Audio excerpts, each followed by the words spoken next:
welcome to yet another exciting edition of the Beatcast. As always, we are brought to you by the wonderful people over at Mixwell. Use code Beatcast25 at Mixwell Worldwide to get 25% off all of your purchases store-wide. Thank you guys over there at Mixwell. We do appreciate you. We see a lot of the gear being worn here and there. We just did a live show in Phoenix at Grand Avenue, and some of the gear was there as well. So we do appreciate you. That's one of the things that's cool about this is we do a giveaway in the chat every time we do a live show. So you might be asking yourself, how do I win? All you got to do is just be in the chat participating, and we will randomly select somebody from the chat to win a Mixwell care package. But as always, what up? I put my phone down like I'm in high school and I got it on. I know, right? I always look to see what Bree's going to be doing. Yes, here we go. Awful. Another episode. What's Bree up to? what's Bree doing now? He hasn't pulled out his food yet. No. Bree's nervous because he has a new chair. It really is. Like, I can't even eat right now. I'm so excited. I got my chair. Like, it's comfortable and everything, but it's like I'm sitting in a position that I haven't sat in for, the show or anything like that. And then the light my top light is not working. So, or not, I can't find it.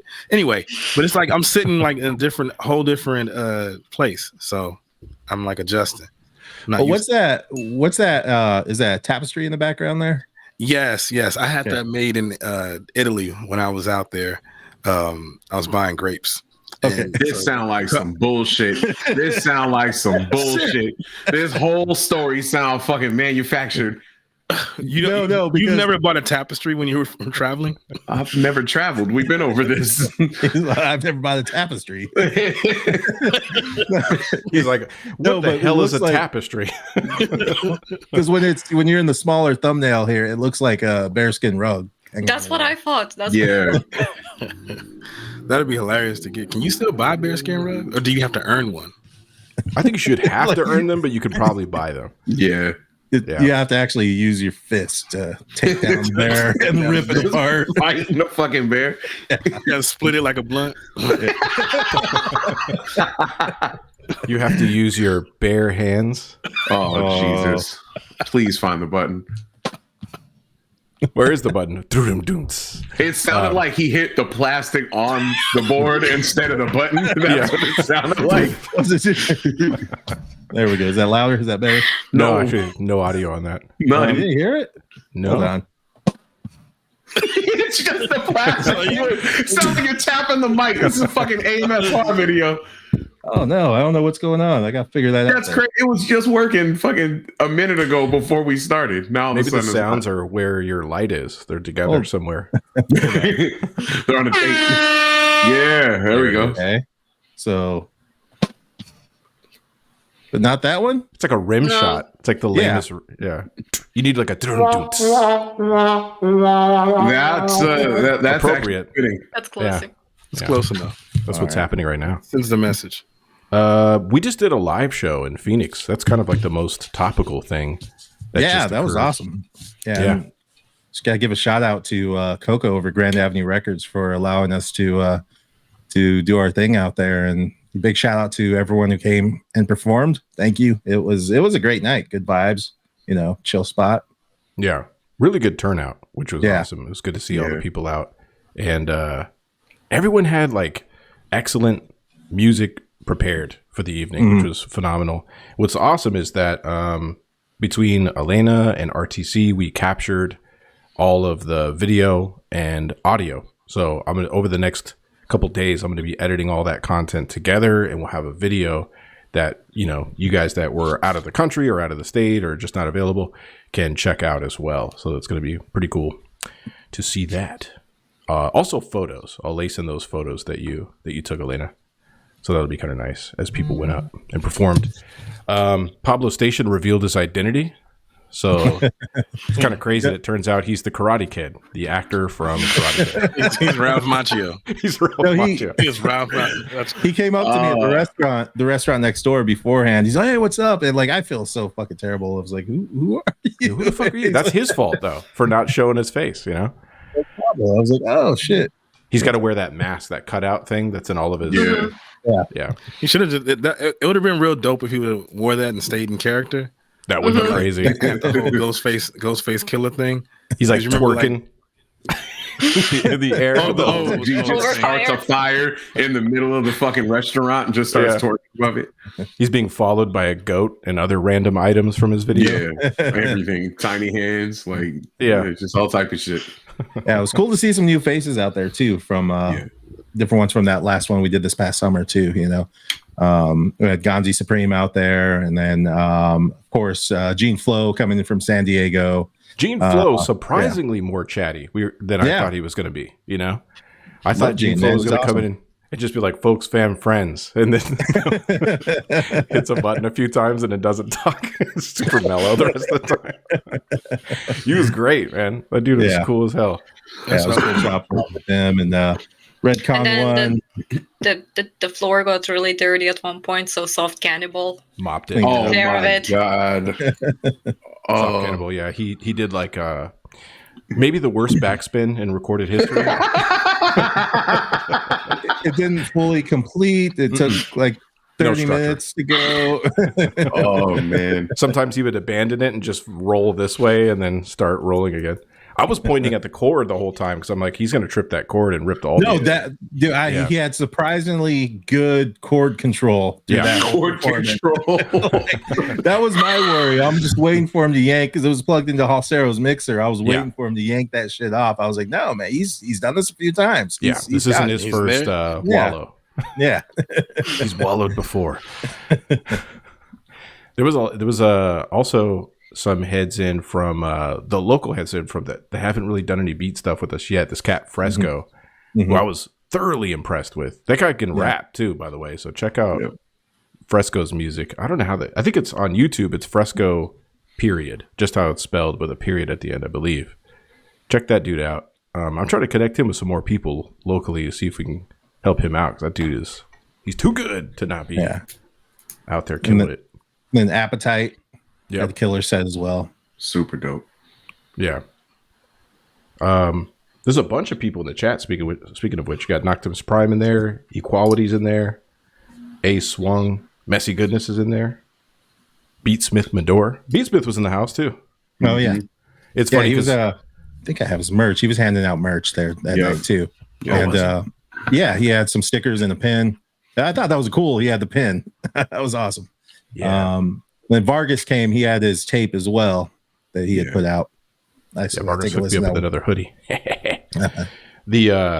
It's funny because we had those posters that we were selling and whatnot, and Beatsmith picked one up. And you guys were all saying sign the poster, so I'm like, Beatsmith, do you want me to sign this? And he goes, no, I know who you are. He's like, get the fuck away from me. It's always funny that shit because whenever you give me some of your shit, it's like you give me so much shit about signing shit, and it's like any of my friends that perform, and I'm like, come on, you're giving me your shit, sign it. Yeah, I want to and I want some nice shit to be said. I don't want like just peace, stay true, fuck that. Stay cool. Give me something for the moment. Like he's a love you, Bree. Right. You know what I'm saying? Make me feel like the greatest consumer ever. Nice jeans. Why are you looking at myself? Yo. Comma. No, I mean it. Those are nice jeans. Ellipses. I'm serious. Those are really nice jeans. Happy face.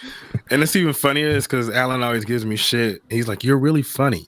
You just don't use grammar. When you text me, dude, he'll text me the funniest shit, but he'll not put a comma. God. So I'm like, what? I do not. Yeah, no. Bree be sending me messages and shit, and like I don't understand what the fuck I'm reading. Like it hurts my face to try to figure it out.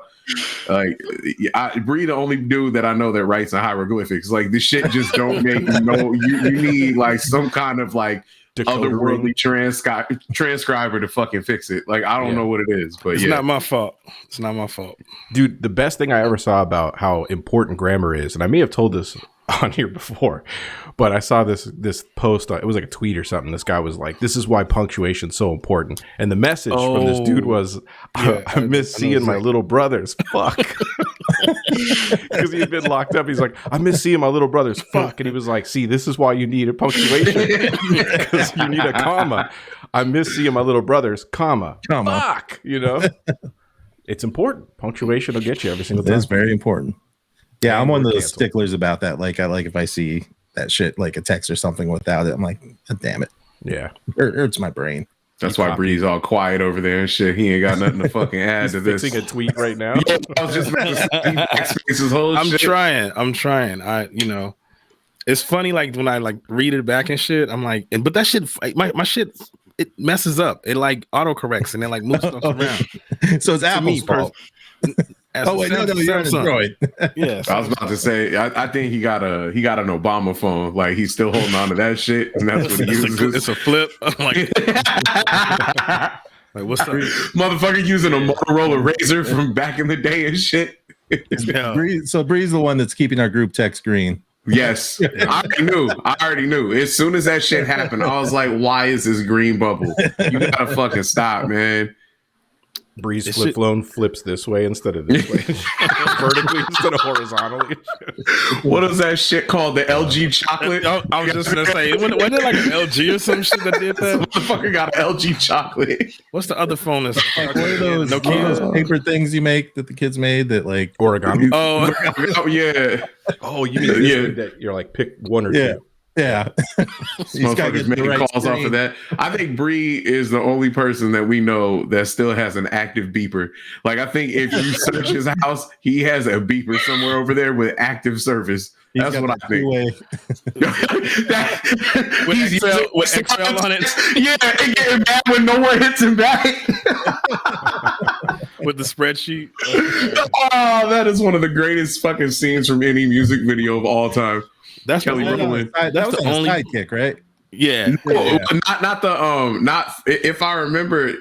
I don't fucking remember what it is, but yeah, she hit him up on a fucking Excel spreadsheet, and he messaged back, and she mad. Yeah, it was a Samsung Sidekick or Nokia Sidekick.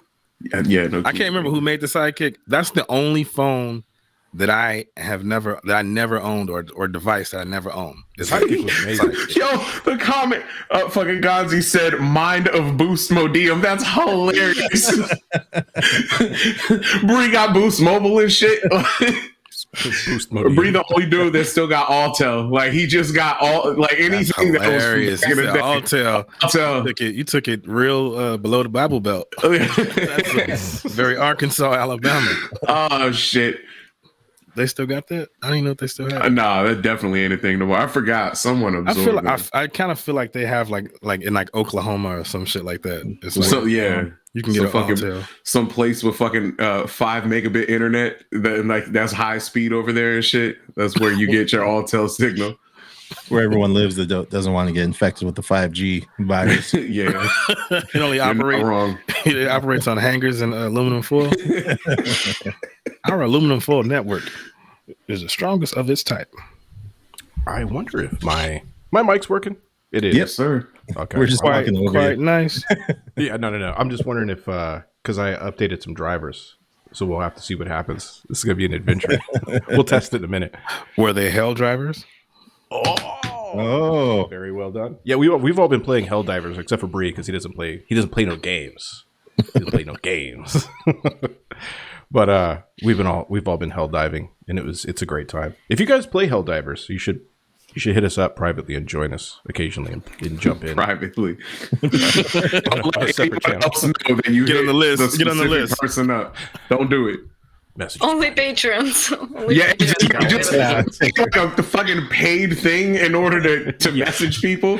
Just be a complete asshole about it. Yo, if you want to DM me, it's gonna be $5. It'll be the $5 tier. For responses, it's gonna be the $7 tier each. Yeah. Beat Smith's like, no, I know you. I'm not doing that. No, absolutely not. How's your mom? Yeah. How's your mother? Tell her I said hello. Hey, so check it out. These tapes, we have 7 of them left, I think, unless I'm lying to you. There might be 6. Once those are gone, that's it. So grab those while you can. I'm doing that review for that Walkman. Oh, you got the tape right there. Yeah, the Walkman from We Are Rewind. So far, just a quick note, it's fucking tight. I like it. It's really cool. So we had to dive deep into that though and see what's going on. You could do something cool, like you could throw a tape in it, record your drums into a tape, get that sound on there from the tape, and then play it back out. Record the sound back out, chop it up, and you've got like that hiss, that little bit of like lo-fi, fucking low fidelity bit of tape hiss to it. That's neither here nor there.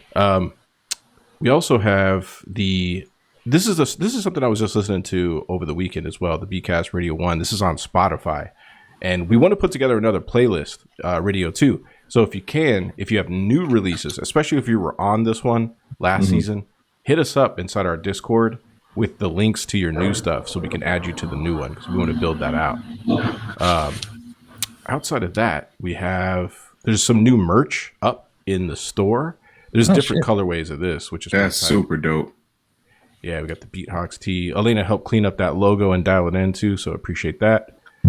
Those are up there now. These are like the faded oversized ones. These are really cool shirts. As a matter of fact, Elena's wearing that color right there on the Waffle House edition, which came out really good. Can you show us here, let me zoom. Show us the design, yeah. Oh shit. Oh shit. The show's changed the whole vibe. Y'all gotta log in to see what's gonna happen next. On the age verification. Yeah. This gonna be immediately turn beat red. Goodbye. We're all, could we get a 360? It worked canceled immediately. Do the spin. Do the spin. B. All right, you guys want me to do it? All right. Yeah. Oh shit. Zoom in. I'll turn on the other light back there. The blinking one so we can get hypnotized. Yeah. Some sexy music and shit. Just do it all up. Why are there 400 viewers in here now? And then, of course, tonight's sample was pulled by Loop Sessions Vancouver, which is pretty cool. And so you'll notice in the beats tonight that some of them are from that live event that they did, their last live event in Vancouver. So, and thank you to Luco, Tigri, and Elena for putting that together and shooting all the footage and capturing everything. So we got that. That's going to be pretty cool. But neither here nor there. Nowhere anywhere. We have a special guest tonight. Bree, you want to talk to us about our special guest? Yes, tonight's guest is R&B artist out of Queens, New York, SectionToo. His debut album came out in 2019. It's really dope music, but he's had more stuff come out, and we'll get to talk to him and get into it. Put your hands together for SectionToo. Thank you guys for having me. What's going on? How's it going? I think the applause got muted. Yeah, something ended up cutting it off. That was really disrespectful. Just died on us. It sounded like somebody got an applause, but like 3 buildings over. No, it actually sounded like a lady was screaming. She was like, "Yeah!" One lady from so far. Yeah. I gotta figure out what's going on with my audio. Something's my happening. bad. Right. Well, SectionToo, welcome, man. Thank you guys for having me. I'm loving this so far. This is great. Awesome. Yeah, it's a pretty good show, man. It's not like your average beat podcast. We're not like super focused on just, proving our hip hopness or our producerness. We actually fuck with each other and just make jokes, laugh. Like RTC would say, we're just not good. Yeah. We're not good enough for any of that. Can't focus on the music. Nah. But we're glad to have you, man. So you're from New York, right? Yeah, Queens, New York. So Queens get the money, right? Mm-hmm. Is that what they say? Is that official? What you have to say when you say Queens? Immediately. Because when you say Brooklyn, you gotta say it's Brooklyn in the house. So I mean, like people say it, but it's not like the official slogan. But like it's you'll hear it occasionally, I guess. I want to point out that 94 was 30 years ago. You know what I'm saying? Like, you never know that. Like people might get off. They might be getting off the bus and be like, "Get the money." Like it might be like a local thing and shit, right? Nah, it's definitely not. Yeah, be going home and playing their Nintendos and shit on yo. my man got a color TV over at the crib. It ain't black and white no more. You know what I'm saying? God Have damn, you man. seen Mobb Deep perform live out there? You mean Biggie don't live up the block from you no more? Yeah. What's the name of your local bodega? Oh man. So your first project came out in 2019, right? Mm-hmm. So and since then you put out consistent albums every year. Like what motivates you to be able to do that much work in the volume on what you're doing? I'd say that like I'm just a really big fan of, not doing the same thing over and over again. Like I feel like everything that I do is kind of rooted in R&B, but like I kind of mess around with other genres too. Like I never really stick to just one thing, and I just like to experiment. So I'm always trying to push the envelope and just try new things really. Okay. So as far as influences, what like got you into this? It's like I gotta sing. What's like pushing you and motivating you, music wise? Mm-hmm. So originally I was just trying to be a producer. Like I had no intentions of doing what I'm doing right now. I started making beats when I was like 16. I was like a really big Flying Lotus fan, Dilla, Madlib, like that was kind of my trajectory. Mm-hmm. But then like my senior year of college, I was studying music and I kind of just tried to write a song one day. And that ended up being the first project on Portrait, Girls Like Anita. That was like the first song that I ever wrote. And I was like, oh, okay, like might be kind of good at this. So then from there, my focus kind of shifted from production to songwriting. And I mean, I still make beats here and there now, but to the mighty definitely more focused on songwriting. But in terms of like my influences there, I'm like a really big fan of James Blake, D'Angelo, Frank Ocean, Lauryn Hill, Music Soul Child. So just more avant-garde stuff, more stuff that's niche, not like just not the cats that are like making other stuff and are not talented enough, but you're pushing the quality up higher. No, yeah, like I'm trying to be the best at whatever I do. So nice, dope. So, like, what are some of the artists that you've worked with thus far? Like, have you done any, like, you say when you were doing production, were you producing for yourself or was it other people? Yeah, mostly it was mostly for myself at a certain point. Like I'd worked with like a few like local New York artists. Like there's this really dope artist by the name of Akinyemi, who he's on the West Coast now, but back when he was here, we had worked on some stuff.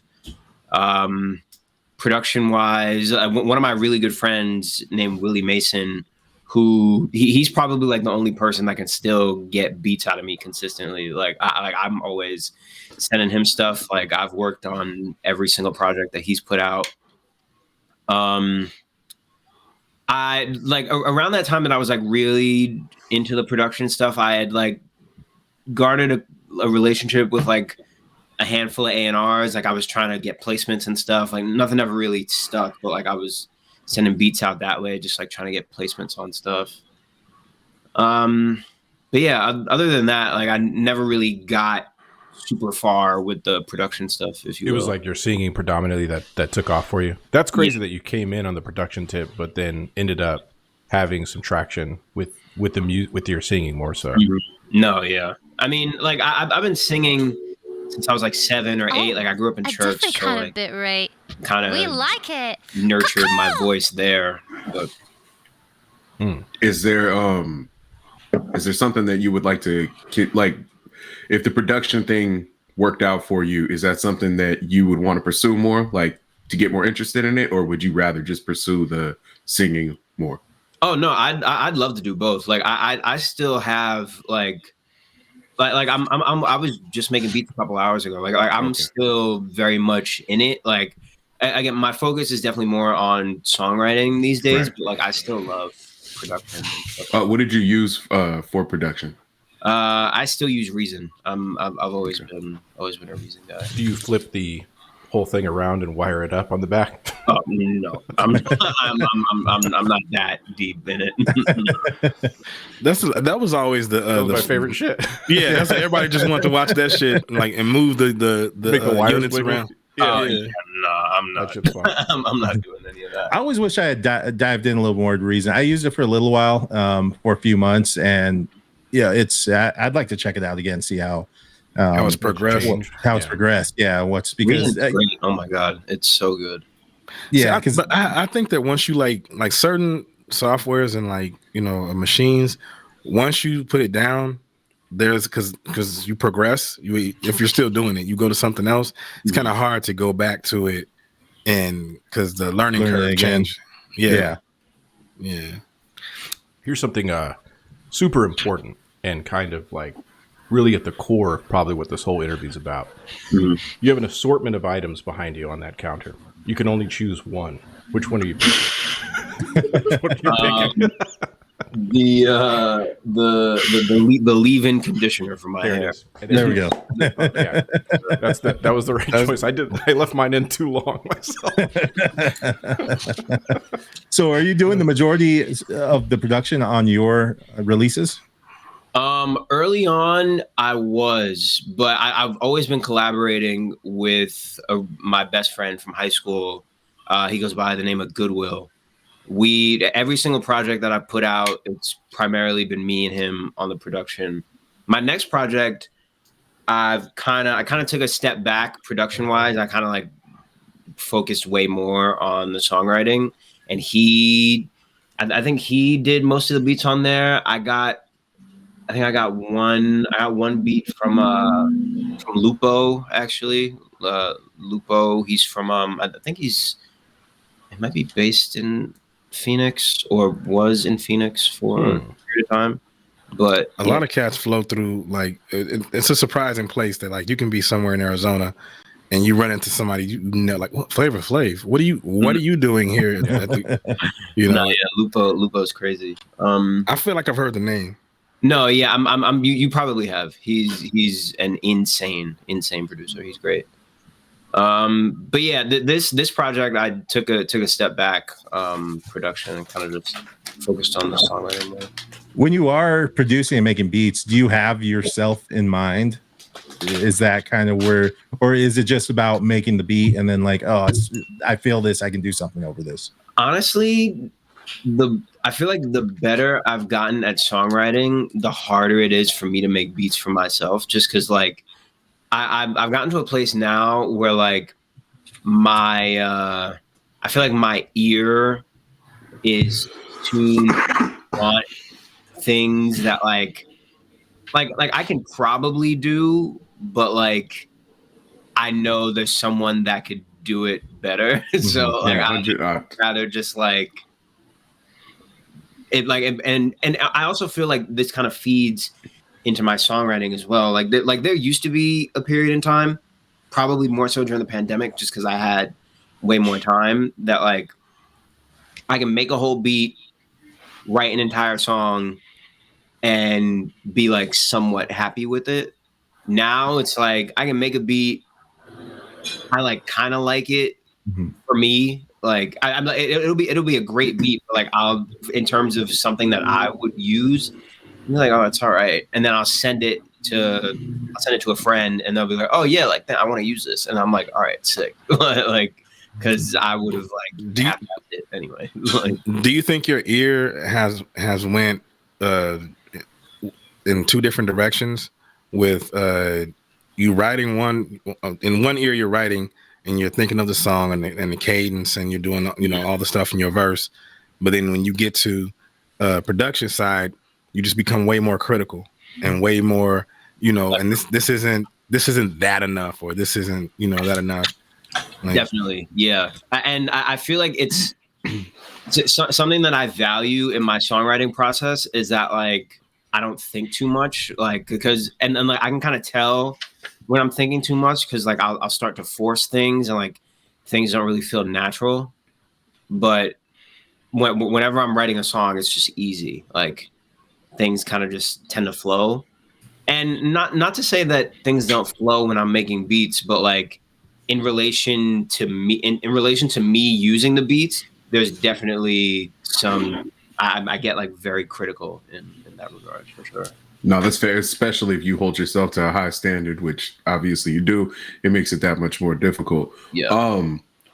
Man, I had a question as far as like your process. Do you have do you ever have like a song idea in your head and then try to make a beat based off of that? Or is it more one of those things where like you'll go into it empty, make a beat, and then the songwriter part of it kind of comes in? Does that question make any sense? No, yeah, it does. Okay. I actually, I was working on something a couple hours ago, and again, I went in not with the intention of using the beat, but I actually ended up like really liking it, and I had no idea what I was gonna write about. It's kind of just like messing around with different melodies and kind of like trying to see where I could go, where I could fit on the beat. And I ended up writing like a verse and a hook. But yeah, honestly, like the process changes. Like sometimes I'll write a whole verse, no music, with no music at all. And then I'll try and fit that to a beat that I get, like if I can. Right. Occasionally I'll make a beat with somewhat of an idea in mind already, and then kind of go in that way. I'm lucky enough now that people want to send me beats, which is right. So like, I'll just go through my email and like. But you had some good placements, man. Like you got your stuff out there and whatnot. You want to talk about that a little bit? How places you've had your music placed and the method or how that stuff came about? No, yeah. I mean, honestly, when I put my first project out, I had zero expectations. I was like, if 10 people hear this project, sick. Like that was kind of my thought process at the time. But then by some blessing, something not of my own doing, because I kind of just put the project out and didn't do anything. Like I was not privy to post-release marketing. Like I had no concept of the music industry when I put that first project out. Like a couple weeks after the project came out, there were people from record labels trying to hit me up, and like all this different stuff started happening. And I didn't know anybody. Like I didn't have a manager. I was kind of just like taking things as they came, trying to figure it out. But like, it's been a very interesting journey. I've had highs and lows and in betweens, but like I'm grateful for everything that has happened up until this point. Like last summer I was in this songwriting camp, and my first session just so happened to be with Coda the Friend, and we made like 2 songs in the session. Actually, me, him, and Problem, who goes by Jason Martin now. Damn. But yeah, and that song ended up coming out like a couple months after that, and like that, like Coda liked it so much that he was like, "Yo, like I really want to put this out, whatever." And like that was insane, because that was like 2 people who were like actively successful in the music industry, and like I'm still like trying to figure it out, and they were like, "Nah, like yo, like you're really dope, like let's do this." And that was like because you have some really good traction, like on your Spotify. You have like a ton of listeners and whatnot, and like as a relatively, I guess, quote unquote new artist, you know what I mean? Do you think it's from possibly putting yourself out there in those writing camps and meeting the right people, getting those collaborations, or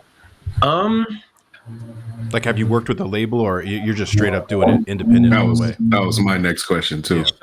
So yeah, my the last project that I put out, Heaven Only Knows, that was the first project I ever put out with a label. I'm currently signed to a label based out here called Viper Records, and they've definitely been a help for me. I also think, honestly, like what's been a big, I think, propeller for me was that my my most popular song, Trophies, has kind of just stayed in constant rotation for a group of people in the US and abroad, honestly. Like it's like in playlists and whatnot. Yeah. That's where listed and stuff like that. I believe it was Trophies, a friend of mine, and it's funny because she's like I can say this because she doesn't really check the show out, but she's a middle-aged lady. Like she's like seriously somebody's nana. She is a nana now. She's a nana now. Okay. And her playlists are dope as fuck. Her playlists are like they're vibes, all of them, and they're stupid lungs. Cheddar. Yeah, man. Her ovaries stopped working a long ass time ago. Like, there was just no need for any of that. Like, why the fuck? Because her taste of music is so great. Yeah, because she's so old. You know what I mean? She absorbed every single decade of music for the last 76 years. It's fucking crazy. Wise. She's a grit. She has the finger. Like nah. I do have a question because you're pretty active on social media, especially like TikTok. Do you think that helped getting traction? Oh yeah, it's definitely that's also been something that's helped. I was I think prior to the pandemic, I was like very social media averse. Like I had no interest in trying to use it. But then, and especially because I had seen success without really using it, so I was like, oh, like I can like propel my career forward with just music and not really use social media like that. And then the pandemic happened, and I was like, oh, like that is like the furthest thing from the truth. like necessary evil. Even if you don't like it, you still gotta roll with it. It is 100% a necessary evil. So like, around the end of 2021, like early 2022, that was kind of like when I really started hitting the ground hard with the social media stuff. And I had a snippet on there that kind of went viral. So that was kind of like a whole thing also. So yeah, I mean, what was the snippet? I have a song called Come See Me Tonight that was on my last album. And I was like, again, I had no real sense of how TikTok worked at the time. I was kind of just like posting the snippet over and over and over again, and somehow it kind of just caught fire, and that kind of did what it did, and it helped the song stream, all that good stuff. But did I answer the question? Sorry, I feel like I think you did, yeah. Yeah, leveraging social media is an interesting tool, I guess, as a musician. Like back in the day when I was doing my shit, none of that existed, as well. And I wish it did, honestly. It would have been a hell of a lot easier than having to hit the pavement for so fucking long and, go to so many fucking cities. You wouldn't have regions. You'd be able to, because the first cat that I knew was this dude named Savant. He was rapping and he was all the way, he had a European audience and he was just like, yeah, I'm heading out. And we're all just hanging out. And it's like, damn, you're about to, I'm about to tour Europe. I don't even mess with the US. I'm not, I don't have an audience here, but I can go there, make my living and come back and, still be kind of normal. Wow. I'm like, damn. Well, yeah, because you had no way to get over there too. Really any neighboring spots, unless you got in a boat or you say you got in a van and went. But yeah, it is interesting. And then what do you think about this whole, now we're on the other side of it where that social media is just a staple of what everyone uses in order to get their stuff out. But now we have this TikTok ban coming up. What do you think of that? Yeah, man. Yeah, that's something. I'm sorry, man. I'm tired of Al. This motherfucker's been reading my mind and stealing my questions. I was literally going to throw that bitch in there. Well, you don't see that there's a mirror right behind you. I can see your questions. Remember, we're in the same room because exactly. Yeah. It's all the pillow talking that happens. He doesn't have any questions. He's just saying that. Yeah. Delphine hasn't prepared anything. But no, yeah, this TikTok ban is definitely something that's been on my mind, especially considering I've used TikTok to propel my social media and music stuff forward. It's like if indeed it does actually get banned, it's gonna shift the music industry in a way that I don't think the music industry is like actually prepared for. Like, how so? It's gonna be. I mean, again, like even me being signed to an independent label, like there's like a heavy reliance on me putting legs behind my song on social media. Like, and again, independent label, the budgets aren't huge for marketing and kind of just everything in general. So it's like, I could only imagine the conversations that are being had at major labels because I see major label artists complaining about the same things that like indie artists or just artists in general are complaining about. It's like, I don't want to have to get on TikTok every day and whore myself out to like promote my song. And it's just like, if TikTok is banned, like people that work at these labels, they're gonna actually have to start doing work again. Yeah, that's the first thing that came to mind. Yeah. Like, oh shit, you're gonna have to work a record. In. You're gonna have to travel and make like connect with people. There's gonna be real work that needs to be done if you know what though, your artists want to see success. If TikTok gets banned, I think before that happens, I think just one of these other social media platforms will capitalize on the fact that they got taken out. You know, like it seems like Instagram is sort of like in line with whatever the government is like eyeballing and wanting. So more so than apparently TikTok. So they'll probably just fill that gap. I bet you it'll be more of that.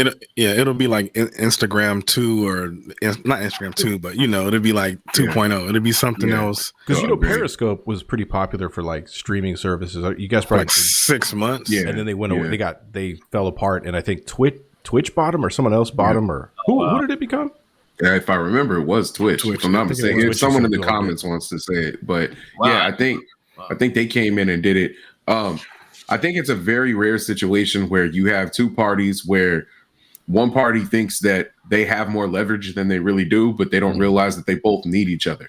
Yeah. TikTok needs the major labels and the major labels need TikTok. And I really don't think that it's even a 51-49 situation. I think they both make each other bigger and better. I also think that they're both relying on each other to do what ends up happening. So you have this situation where basically both of them are trying to strong arm each other, and it's not really working in the favor of everything. And they also don't realize the gravity of the situation. If this ends up being a thing that actually happens, like you were saying, it's gonna fuck things up, and it's gonna do it in a major way that people are not understanding of. It's gonna be some suicides out there. 100%. It's gonna be. Oh shit! Yeah, yo, bad word on here. We're still live so far, but I think what'll end up happening is that is definitely going to play a role. I think you're going to have a lot of people that are in very important positions where they're at, and they're not going to have a position any longer due to this. And there's going to be a lot of major label restructuring. There's going to be a lot of dancers who are like, they wake up, put on makeup and their yoga pants, and they go to dance and they can't dance. Because there ain't no bar. Yeah, there ain't no bar. There ain't no nothing anymore. And Facebook, you can't. I mean, Tigri was saying you can post stories in Spotify. Right. That's only going to strengthen Spotify so much that you're going to become, every artist is going to become that much more dependent on Spotify. That's a hilarious comment. I didn't catch it. That's great. That's great. Ultimately, though, I see, because I'll put stuff up on my Instagram, right? Just music stuff, and then I'll just boost it. You know what I mean? Because the shit's easy, and it gets it outside of your network. Mm-hmm. And it's funny. It is interesting that so look, I know a lot of like the producers that make beats within this community that we have going. Some of them are like have never fucked with a label before. They don't know anything about what that is, right? Yeah. And if you sign to a label, they're gonna give you a bit of a push. They're gonna give you a bit of a package. They're gonna put some money behind you. Basically, that's what they're gonna do. They're gonna boost your posts. They're gonna have somebody put together your media materials. You know what I'm saying? Like, they're going to do some PR work for you. They're going to try to boost your signal. So it's just funny. If you do it yourself, there's almost like this stigma about like, if you do that at all, if you put any money behind or invested in yourself at all, that's sort of like, that's lame or some shit. Like, you shouldn't do that. I know, but it's like, I get that there's a lack of understanding there, but it's like, listen, if you like your own shit, invest in yourself. You don't need to sign to a label. They're only going to put so much behind you anyways. They're just going to do it on more platforms and may have some sort of better deal than you're going to get. Right. You know, I think it's an optic situation of, even with something like Instagram or YouTube or anything.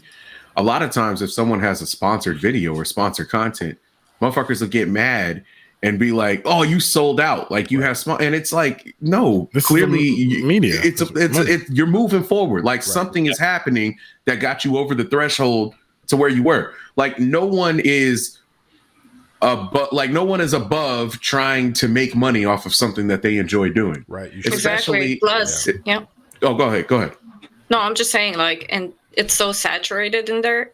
Yes. And Instagram is pushing anything that's anyone who's boosting posts, you know?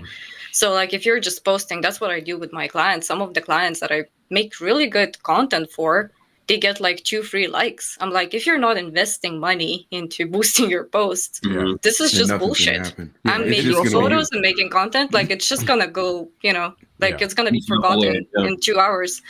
Yeah, so it's you just have to do it. That's another very good point that you just made. Like, the way that everything is structured now in any medium, whether it be YouTube videos, and it doesn't matter the subject, music or anything like that, there's such an abundance of all of it that a lot of it gets left by the wayside, even if it's really good. So in order for you to push that shit to make, to get yourself eyes and things like that, you do have to step over and do it, because otherwise you're basically marketing all of your shit to your immediate audience and you get no growth from that. Exactly. You're just putting out the same thing, or even if it's something different. Preaching to the choir. Yes. See, that's why out of all the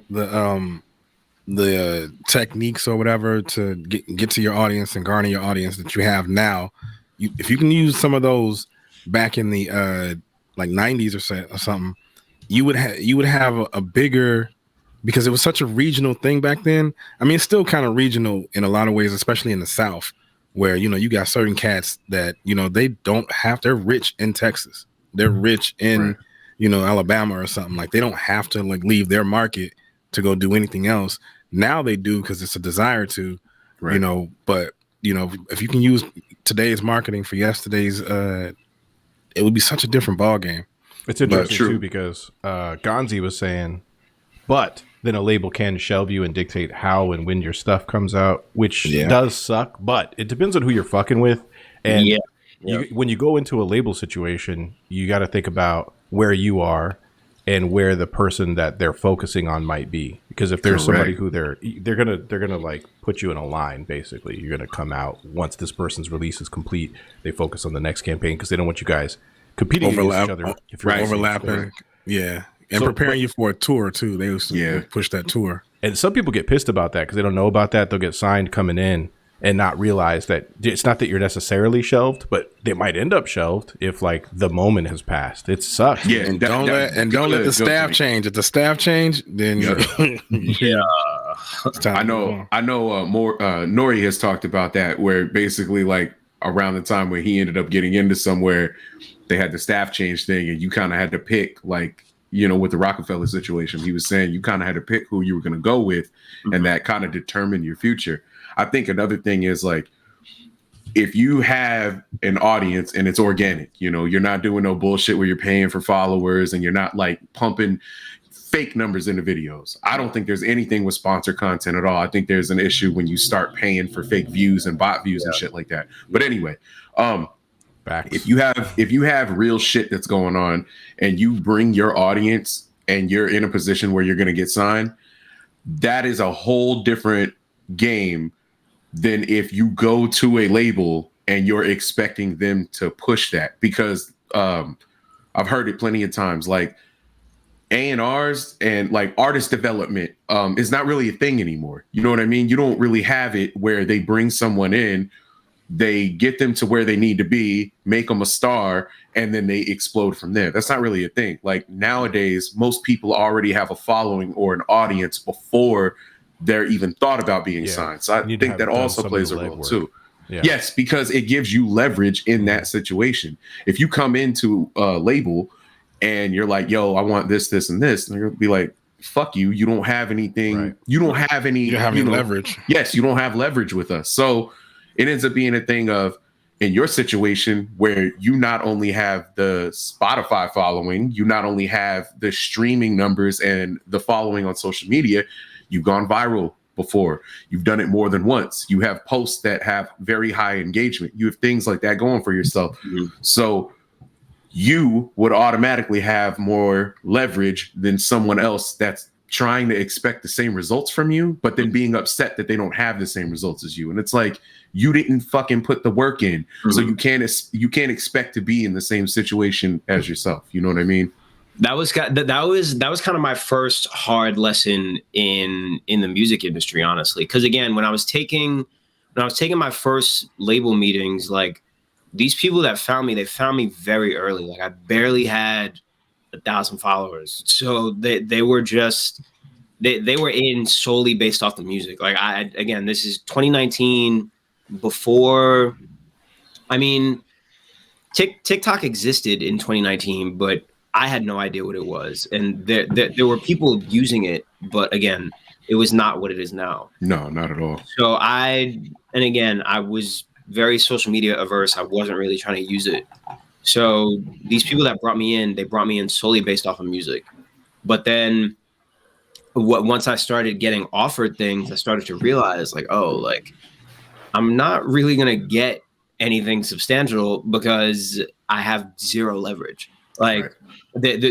there would have to be a lot of work that gets done on the label's part for them to see me as viable or a commodity, worthy, right? Worthy, whatever. Like, they just see me as potential right now. Right. And again, me not really knowing the music industry, that was like a very hard pill I had to swallow, because it was like, damn, like, these people like my music, but like, but clearly not.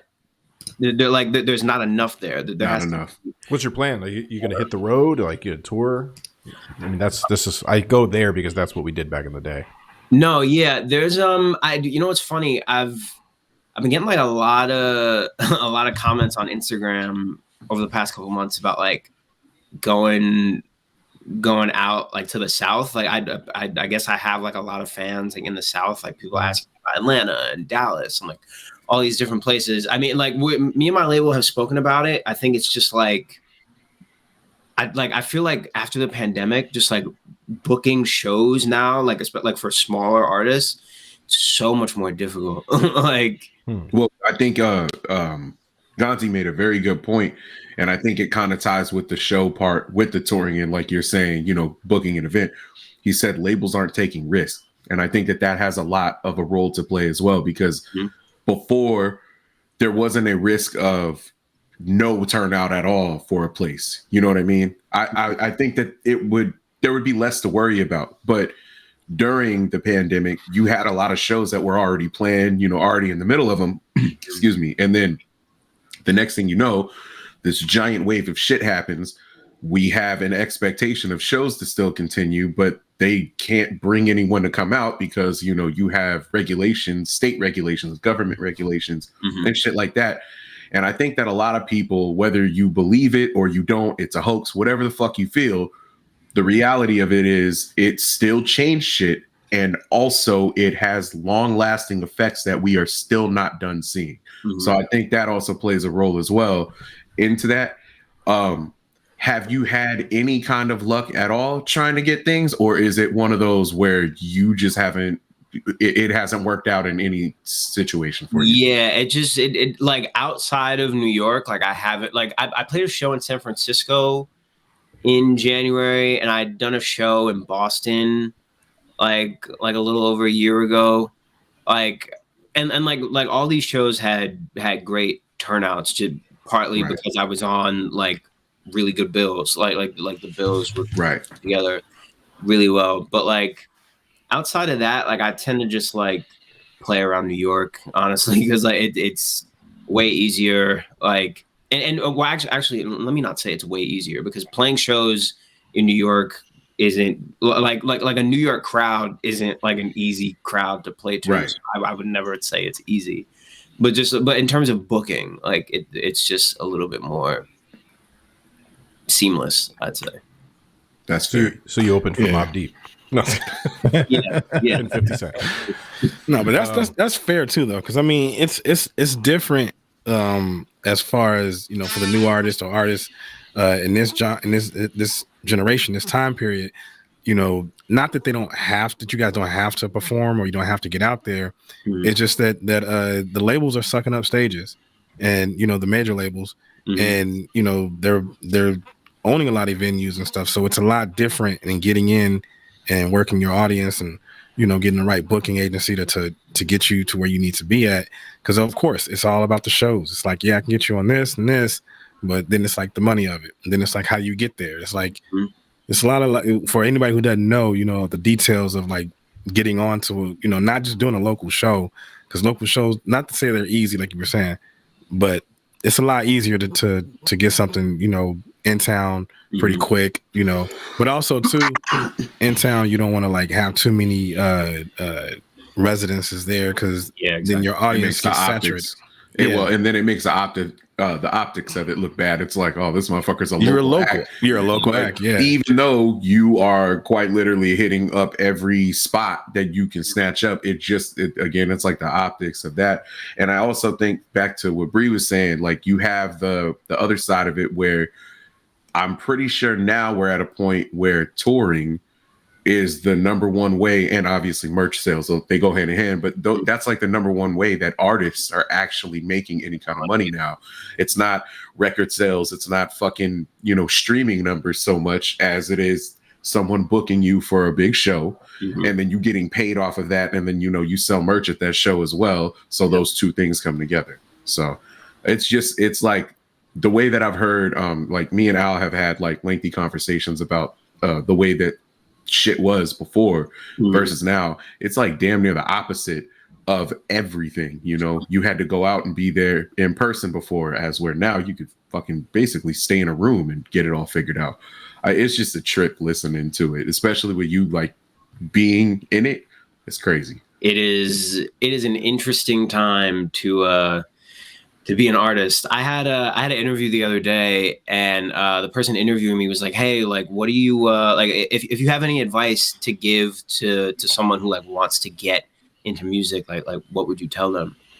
And I was just like I thought about it for a second, but one thing that always kind of sticks with me is like, if you want to pursue music, like especially in the climate that we're in now, like, before you really settle in and like decide that you want to do this, you really have to make sure that you love what you're doing, because this is not for the faint of heart at all. Like, it's a lot of business. It's so much more than just the music. Like you really have to love making music to be able to put up with everything else that comes with it.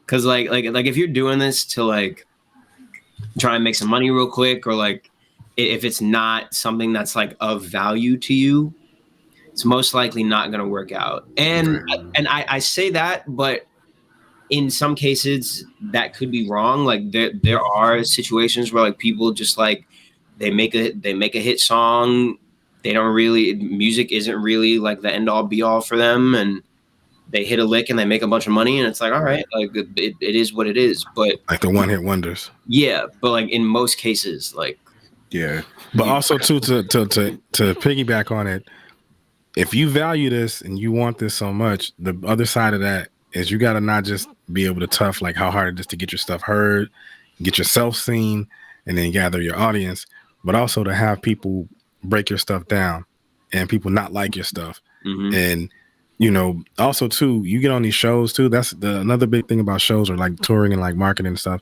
is that you're not going to get along. Like your favorite artist typically is an asshole, you know, like, and like a lot of these major artists and stuff are people, because they're human too, you know, and they don't owe you their allegiance. They don't owe you to be nice to you, you know, and you got to think they're meeting 200-300 people a day. So why should they just be nice to you, you know?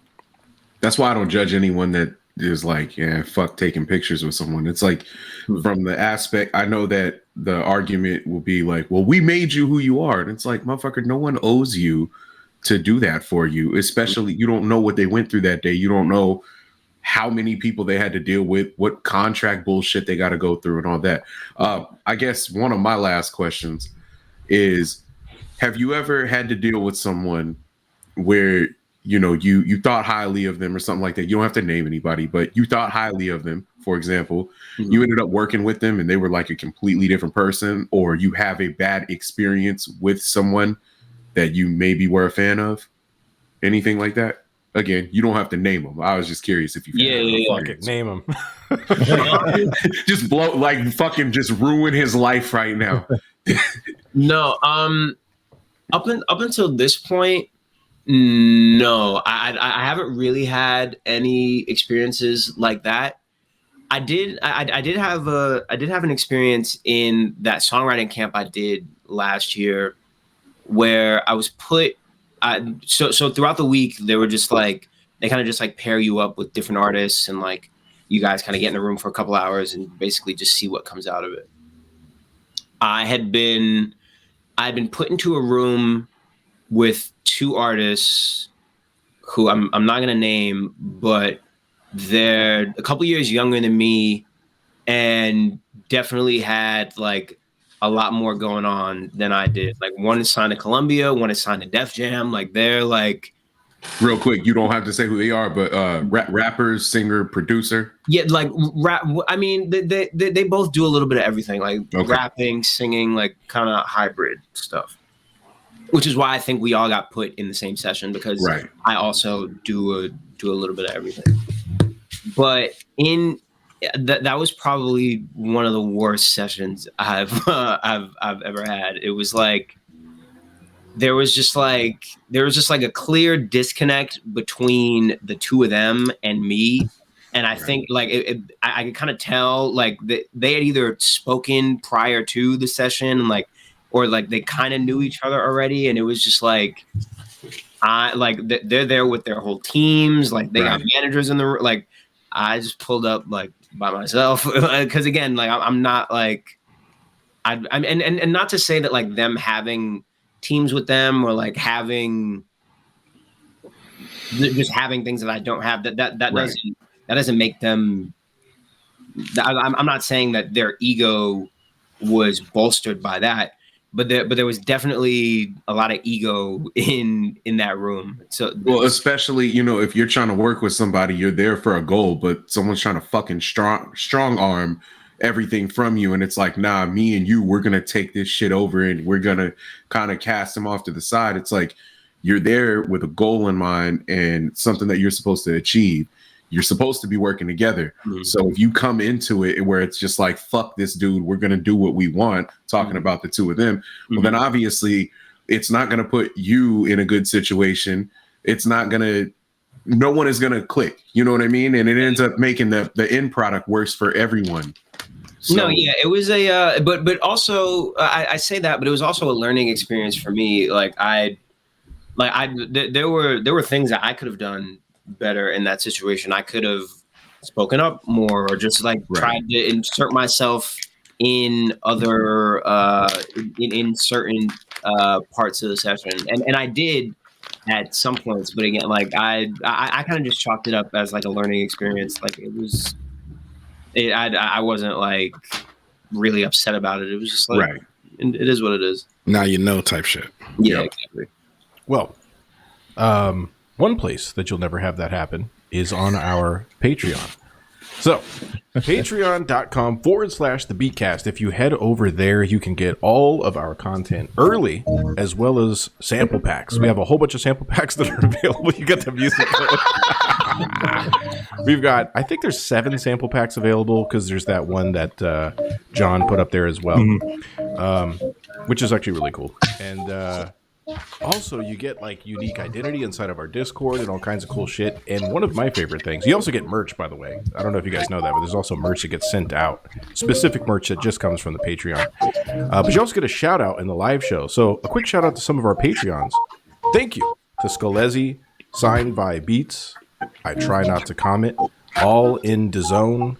Case Yago, V Train, Delvon Watson, RTC Shogun, Jay Linga, Q No Rap Name, who's been killing it out there with the Flip a Beat Club cats out there in Philly. Who is this? Press Rewind, Zilla Beats. Hope you get better. He's been sick. Filth Spectre, Little Treasures, Mark Chai, Pablo Station, Prot, Messy Goodness, Beatsmith Mador, Toby Tobe, IMSA, D0. Shout out to D0 2 times because that dude is so supportive and cool. Tigri, Vexo, Gonzi Supreme, who's in the chat, EXG, Ashley Star, RTC, you know her, DJ Bad DJ, Greg Star, you know him too, Ul Faid, and Tsunami Tracks. Shout out to all you cats for supporting us. That shit goes directly to support all of our shit. It pays for hosting, it pays for this platform, it pays for all kinds of stuff. So thank you for pays doing for that. Breeze snacks, pays for Breeze fucking drugs, drink. Yeah, I need my drugs paid for. Speaking of drugs, where's my drugs? I want to point out also, you played that fucking music in the background, and it was the most hardcore side chain shit I've ever heard in my life. It just would not stop cutting off. It sounds fucking crazy. That's why I was laughing. It like sounded non-existent. I gotta figure out what's going on with this thing. Maybe just I think you have like duck on your mic, or like auto duck or something on your mic. Yeah, whenever something comes through it, it ducks out of the way or something.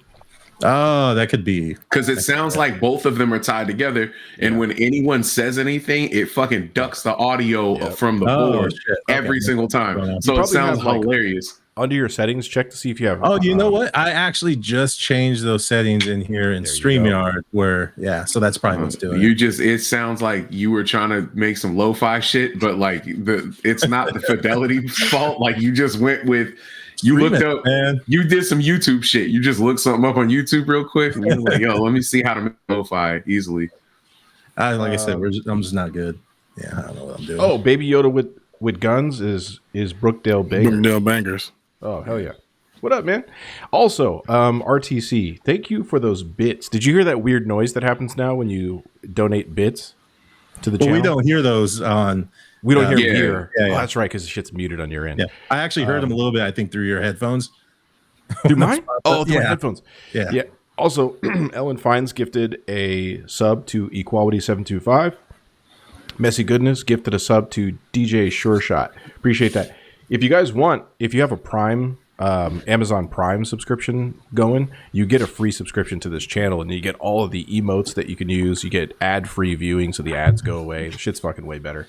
So it's free. So if you go to the subscribe, use that option. That way, you don't have to pay. Otherwise, I think it's like $5 or some shit like that, which helps out the show a lot. Outside of all that shit, what did you guys think of the sample this week? All right, I want to take this personally. Mm-hmm. I'm not exactly sure who the person was that did it. I'm gonna scoot over here so you can see me. I want to have a talk with you. What the fuck did you do that for? Why did you do this? What made you decide this was the one to stick with? Next time some shit like this gets played, please go to the next track. And if you have to pull off of the same record, do that. That's cool. That's fine. If not, grab another record. Take this one and fucking throw it away. Do something different with it. Yeah. Use it as a coaster. I don't care. What the fuck? Well, sorry, Ellen. I know that I just ruined another fucking sponsorship, but yeah, fuck this sample. This shit sample was pulled at random. It was a number. See, so Tigri. I don't want your excuse. I'm trying to give you the name. No, I gave him the break. I gave him the breakdown the other night when I saw him, but he still wants to bitch about it. I want to complain. Let me vent. Let me be passionate. He wants to see your manager. Don't we know the name of the person that actually pulled the number though? To brought the record. Do we know the name of the person out there in Vancouver? I'm not gonna say it out loud. Yeah, no, don't say it out loud. I hope your fucking toes get ran over by a car, but specifically just your toes. I don't want you getting like too seriously hurt, no amputations or nothing. But on the real, something needs to happen with you. This was some bullshit, and I don't know, man, because I didn't do a beat, so I can't have much to say. Then you don't. This is no. Rub your beard and just sit there. But you gotta think outside the box. Like fuck out of here. My first go-to is like just do a fucking dub remix of it. That's what I was gonna do. Just cut some pieces out and do some like King Tubby type shit or something. That'll be dope. Hey, did you have a submission for this week though? No. Then you're out of the conversation. Fucking you talk about your beard. The shit was like, it wasn't. I mean, it wasn't the worst one. The worst one would have to be like one of our gospel ones. That shit was like, because it was so specific. But this one, it was just because it was so many vocal chops. It was just vocal chops. That's like, it was just the same throughout the whole thing. Like, but here's the thing though. As we go, when I listened to all of them, all the submissions, and as we go through tonight, you'll see everyone's was dope though. You couldn't tell that people struggled, and everyone did something really. But that's how every outcome is. That's every single outcome. Whenever the beat is like, with a song, the source is some difficult shit, fucked up shit. Everyone does some dope shit with it. It happens every time. I'm not complimenting that shit. Fuck that. And fuck you for pulling this sample. This was some bullshit. And again, I know I probably ruined something, and I'm sorry that I ruined it, but I don't care. Look, what is wrong with you? Don't do this again. This is why you don't select samples professionally. Ska isn't my first choice. It isn't my second choice. Wait, it isn't my 13th choice for anything I'm going to sample for hip hop for sure. However, it is a challenge. In the description of this whole thing, it's a beat making challenge, and it was an absolute challenge this time around. But I feel like, everyone arose to the occasion. Here's the people who didn't, though, the ones that didn't submit. So if you backed out, I know RTC you didn't back out because of the sample, but. If you backed out because of the sample, allegedly, yeah. But if you backed out because of the sample, don't do that. You gotta give yourself the chance to make something horrible and then just put it out there. And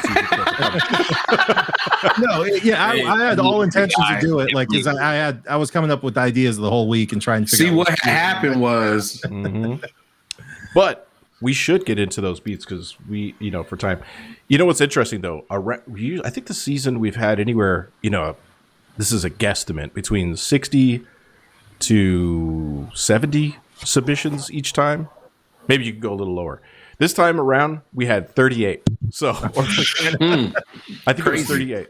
Six sessions, 6 blocks. That's pretty. But good. What I'm saying is that's like, remarkably less, because I think a lot of people were like, "Fuck that!" That sample wasn't that great. That was that sample was a roadblock for some people. Because the funny shit is like how many people soldiered through that shit the first season. That shit, but that was every week, 60, 70 a week, every week. Shit is just. I like how you called the sample a roadblock. I think that's how that record should be treated next time. Oh, as an actual physical roadblock, and then just drive over it. Stop your car with it, sweep, fucking use it as a dust, like a dustpan, whatever you want to do. Just next time, don't select anything like this. What is wrong with you? We do have to bring this up before we start playing beats. Is that whoever submitted from Loop Sessions Vancouver had only 3 hours to make their beats. So that was a little bit different from the rest of you guys. That's dope. And there were some real good submissions there. Yeah. Hold on, I want to hear. So you were there, Elena. Was anyone there complaining? There were a lot of tears. Okay. This isn't just me. I knew that when I was getting texts from certain people. You're supposed to say no. Yeah. Just tell Vaughn. No.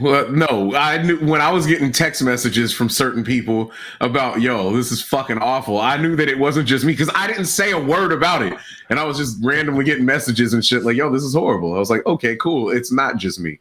But mine was already done, so this wasn't a thing of like me struggling to make something. My shit was finished and ready to go. But again, that doesn't make it fucking good. Soy is real. You see what he says? Very excited to use beats now. Soy says, I've sampled Christian contemporary aerobics records before. Anything is possible. You know what's interesting, Soy? Yeah, no argument. Soy, go ahead, RTC. No, I'm just saying, like, you can make something happen out of any record, no matter what. But you didn't. So we're not talking to you.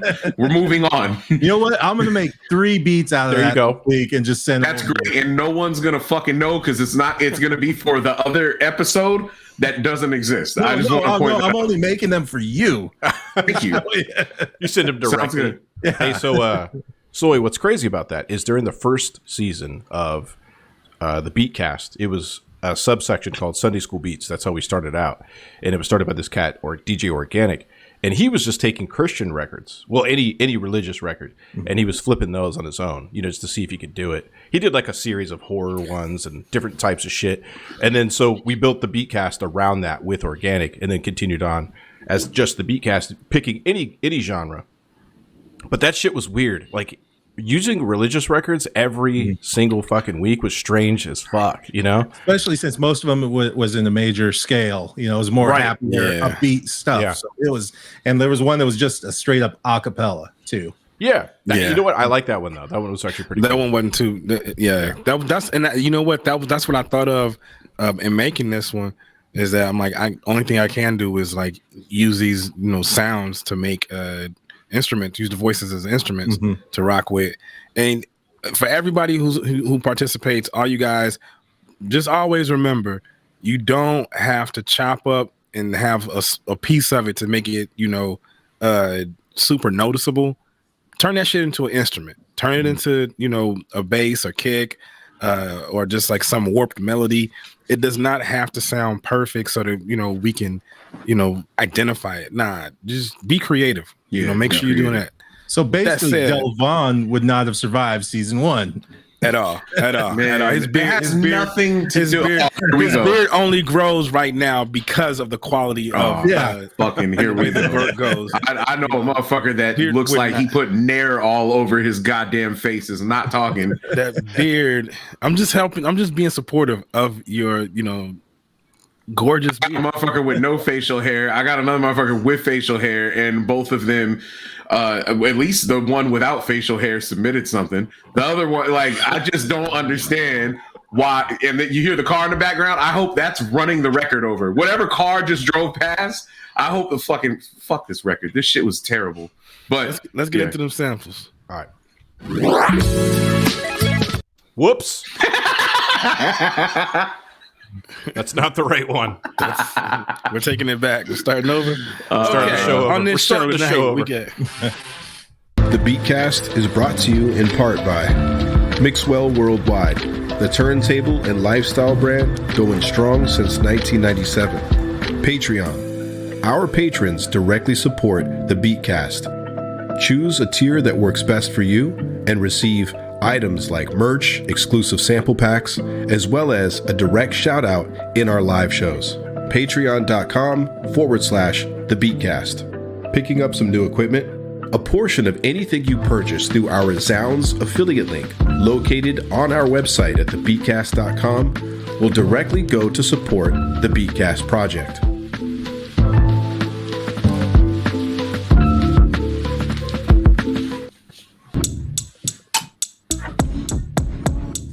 This is Wet Worker from Loop Sessions.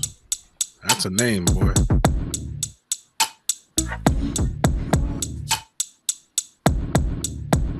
I like them drums already, though. Yeah, same. Now they're calling for their run. About to spoil the rude boys' fun. But rude boys never give up their gun. It's too hot. Talk about, they say, they're ruder than you. They're ruder than you. Talk about, they say, they're ruder than you. They're ruder than you. You might have a company life. Choose your burial site. Take insurance if you will. Come out and tell them. My death is social. Came back to you. Go them.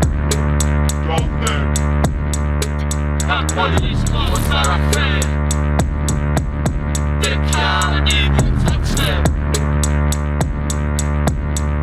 They say if you think you're bad, why don't you come out yourself? Jesus Christ. These boys are one fight. Fight it tonight. Hey, this shit is pretty hard, man. Bro, it sounds like it exists in the same universe as props music. Like it's just like industrial shit. Like the Borg is listening to this shit on the same shit. Yeah. Resistance is futile. T1000 music. Yeah, this is T1000 music, 100%.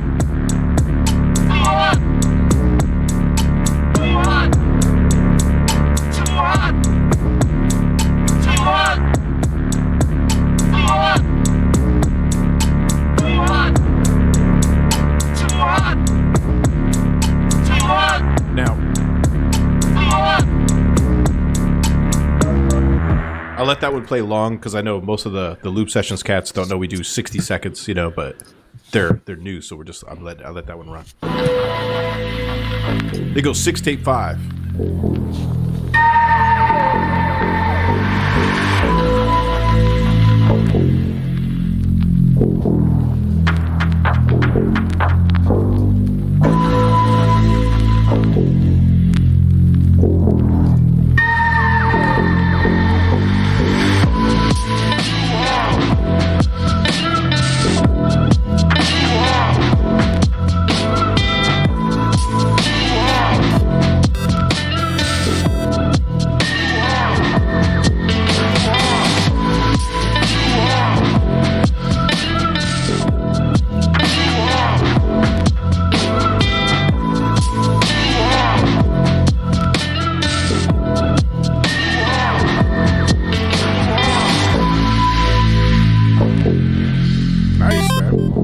Yeah, that was smooth. Thank you for the raid. Appreciate that. We are the Beatcast. We take a sample, and somebody chooses a sample randomly in the community. We download that sample on our website, thebeatcast.com, and then everybody all over the world makes a beat using any equipment they want. And at the end, we come back here, have a little bit of discussion, sometimes some interviews like we do with SectionToo here. We had a nice discussion about the music industry, and then we listen to the beats and discuss those beats. So welcome in. Thank you, Layla Melody, I believe. I hope I'm pronouncing that right. We got another raid as well. Yeah, we did the second one. Oh, thank you for that raid. How would you pronounce that? Jiner? Jinerpot? Jinerpot. Jinerpot, thank you for the raid. We appreciate that. We are a sample challenge show, the Beatcast. You go to thebeatcast.com, you download the sample. People all over the world download that sample, make their beats on any equipment they want. And then we come back here and listen to the beats. That's what we're doing now.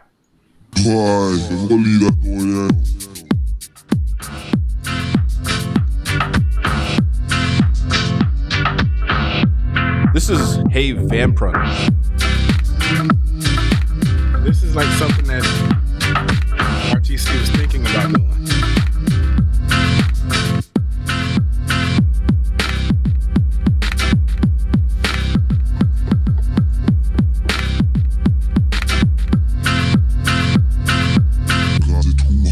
I think about being a doctor sometimes too, but that's just not reality. You don't have patience? Oh, shit. That was good. It was real good. Yeah.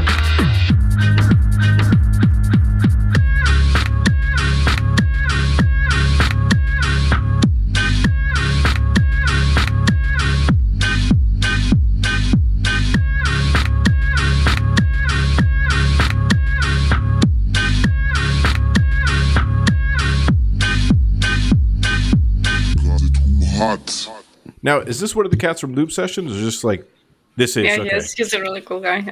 Did you see that, Delvon? He made like 3 different versions of that. Yeah, and you didn't make any, so that's fucking crazy, right? Got him. Hey, welcome to the Beatcast.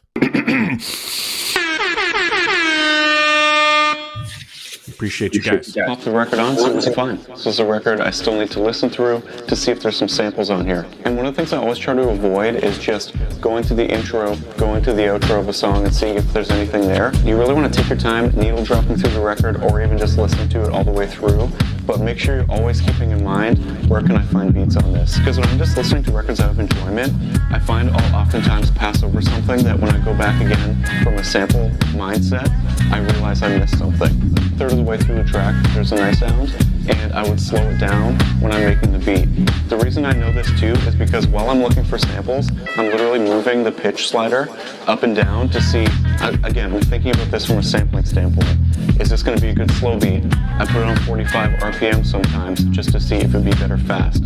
So these are all the things that you want to consider when you're looking through your records. And I just found another nice potential sample 3/4 into the way of where there's some nice sort of sounds and there's a nice instrumental breakdown. I was waiting for that dog to shit out this sample.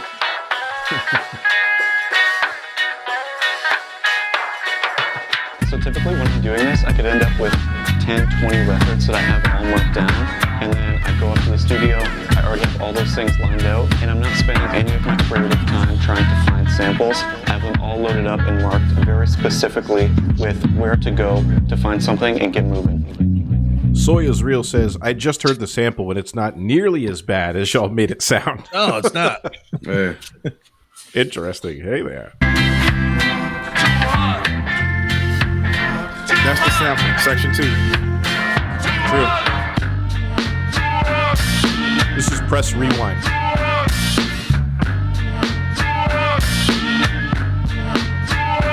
Press Rewind.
Nice. I thought the sample would have been worse. Like it doesn't sound. I want to be extremely clear about this. It's a ska song. No, it is. It's an interesting sample. But As a song, it's not bad. As fucking throwing it in and trying to find something unique to do with it, like, no, fuck this. And whoever pulled it, why? What is wrong with you? Get a hug from your mother, and if she's not alive, go get a hug from someone you're related to. Wow. I don't know what to tell you. I just want you need love in your life, because who the fuck does this to everybody else? This is just mean. Like, I don't know. So Aaron.Groove, is that somebody from Loop Sessions? I don't know. Because are you doing processes of elimination? Man. I don't know everyone. This is like the first 48 when it's like, hey, who's Debo Johnson? And then it's just like, yo, can I get my call? Let me get some French fries. That's when they start asking for shit that they shouldn't have, that you know they shouldn't have. That's what just happened right now. Aaron.Groove, the file is, there's no video in that file that you submitted. It's just audio, unfortunately. So we can't play that one specifically. But feel free to discuss the beat block that we just played. So started off with Wet Worker. Yeah, the top of that's that crazy, or was that the that was the T1000 fight music. Yeah, that shit. He makes really, really cool stuff. Like, he's original. If you check out his work, like, it's just the way he does like videos and music, and he has his own like look and the way he performs. Like, it's just, he has like this whole personality going on. That's dope. Yeah, that shit matches the sound. I like that shit. That shit was sparse as hell and, you know, kind of unique. Keep that shit going. After him was 6 Tape 5. That was nice. That one, that cat took it in more of a dusty hip hop, direction, which is, you know, with the fact that it was drum heavy, stab heavy, you could just sort of like piece out the drums if you wanted and make something out of it, and affect those. That's kind of a slick way of approaching it, I think. Yeah, I like it that isn't that the guy from Poland that he has only 2 posts and both of them are in Beatcast? Mm-hmm. I think that's really cool that they're sticking to it. Yeah. Hell yeah. Him and Make Two Monday. It's like a pet project of theirs. That's cool. And then after that was, here's me trying to fuck with my handwriting again. Hey Vampire. Oh yeah, Run. Yeah, that was the one with 3 that had 3 different. Yep. Yeah. He's playing it live on the MPD or whatever. I think that's what it was called. No, I think that's an APK 40 if I remember correctly. Is it? That's what dude was performing when we did the show. Yeah. One of the dudes was performing on that. Yeah. Mm-hmm. Yeah, that shit was cool, and he really showed like what could be done with it. You know what I'm saying? Despite what Delvon's saying, you could really. Again, I made something. It like the making it process. It wasn't something where I struggled with it. That wasn't the case. It's just it was a shitty sample to deal with. Again, as a song, it's not terrible. It's just a fucking terrible sample.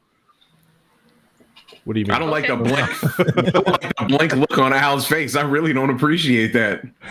And then Beat Smith Mador. Yeah. Yeah. I like the beat. I didn't like all the talking over top of it. I didn't like the sample thing. I wanted that thing to shut up. Listen to the beat. Yeah. Was that Moby? It sounded like Moby. Was talking Moby? About picking. I don't ever want to hear Moby say anything. I don't haven't talked to Moby in a long time, so I don't know. Unless he's talking about being vegan or whatever. Right.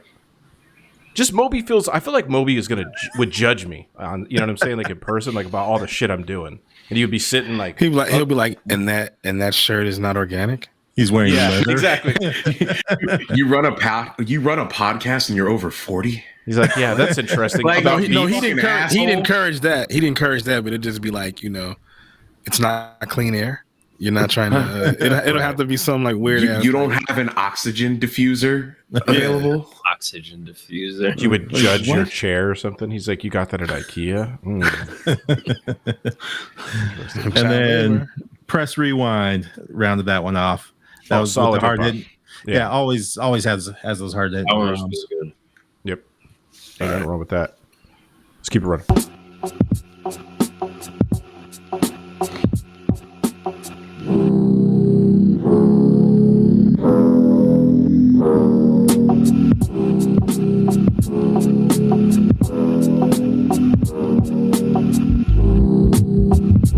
Nice. Oh shit. That shit's hard.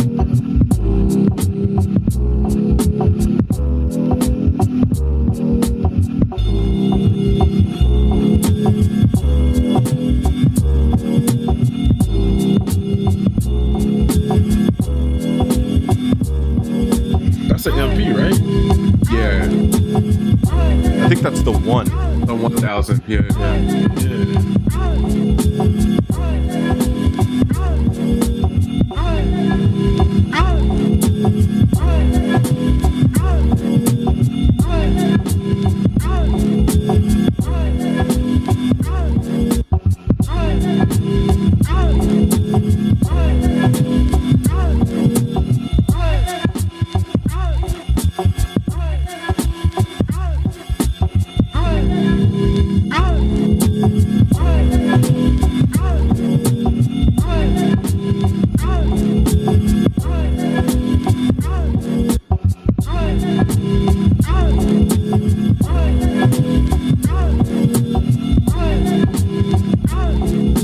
This kicks ass.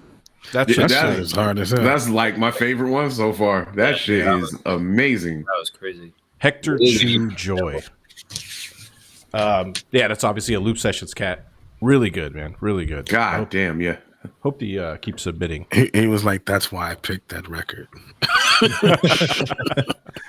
So He's the one that picked it. So where is this taking place, actually? What is that, like a coffee shop or like a little It's a cafe? coffee shop. Okay. Yeah. Yeah, they close it up from like 6 to 9. That's when everyone's cooking their beats, and then we play it at 9. Nice. That's pretty fly, man. Red Card 1's in the chat. I'm just down. What's up? What's up, Keith? I think Keith is there. Met him at the show. Nice guy. Yeah, he randomly. Oh, go ahead. Nope, you go. Too late. Go. I was gonna say he randomly came up and he goes, "Hey, what up, man?" And I was like, "Yo, what's good?" It's like I'm Redcon, and I was like, "Oh shit, all right, what's going on, man?" And then he introduced me to meet his girl. It was funny because like I don't fucking know what he looked like. Yeah, it was a funny interaction, but he was cool as shit. That dude was real cool. Shout out to him. I walked past and he's all, "Ow." And I stopped, but I was like right in front of the, where everyone's performing. I didn't want to stay there for too long. So I was like, hey, I'll circle back around. And then I never really got a chance until like the very end. I'll sign the autograph later. Yeah, I'll sign it later. Leave me the fuck alone. Not now. Busy. Yo, get out of my face, peon. I'm holding a baby. I'm trying to fucking kiss this baby and move on and shake that hand. No, I didn't. He was really cool. Yeah. Super nice. Him and his girl. He goes, I didn't know that he brought up my music shit from back in the days. I didn't know you were the same guy. It was kind of funny. I was like, oh yeah, once upon a time, many moons ago.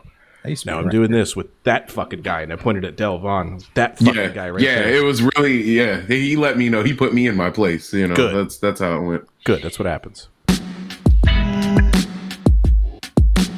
That's Del Vaughn attacking his equipment when he heard the sample. Fucking sample sucks.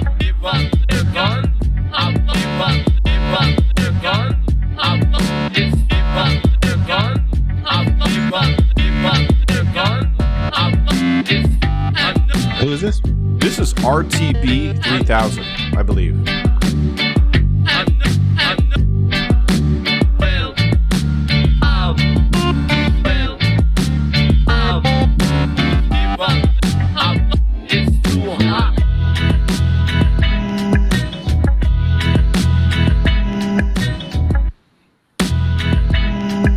This is good. Yeah.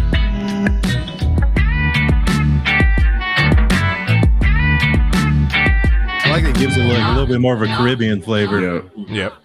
Yeah, RTB. So you guys could battle it out for that letter there. B and C. Well, he actually submitted something, so he should be first. Oh, dude, he wins automatically. Here's your boy.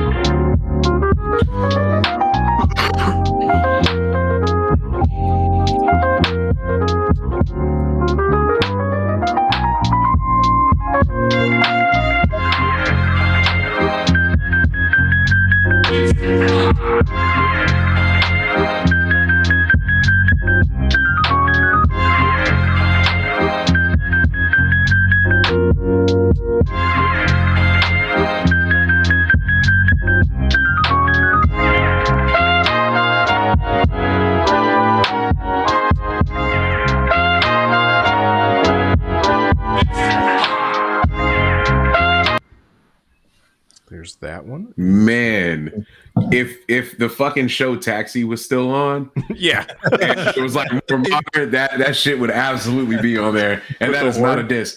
That is fucking dope, man. That shit is really smooth. Thank you. Appreciate that. Thank you. I love that bounce. Yeah. Thank you. Appreciate that. Here goes Sandra Pauline Music.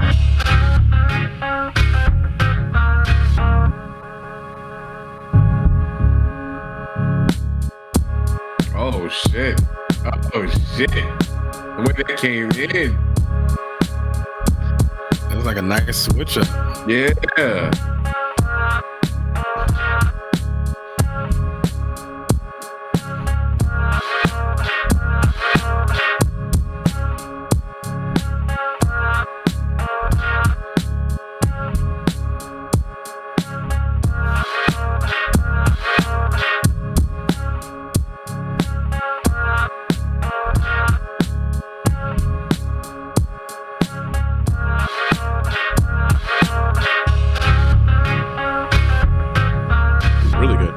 That was fucking creative. Like that was just really good. God damn. Mind a Modium. Oh shit. It's the kid. Yeah, that's crazy. We didn't get a message about, yo, did y'all get my beat? That's fucking all type of new shit happening tonight.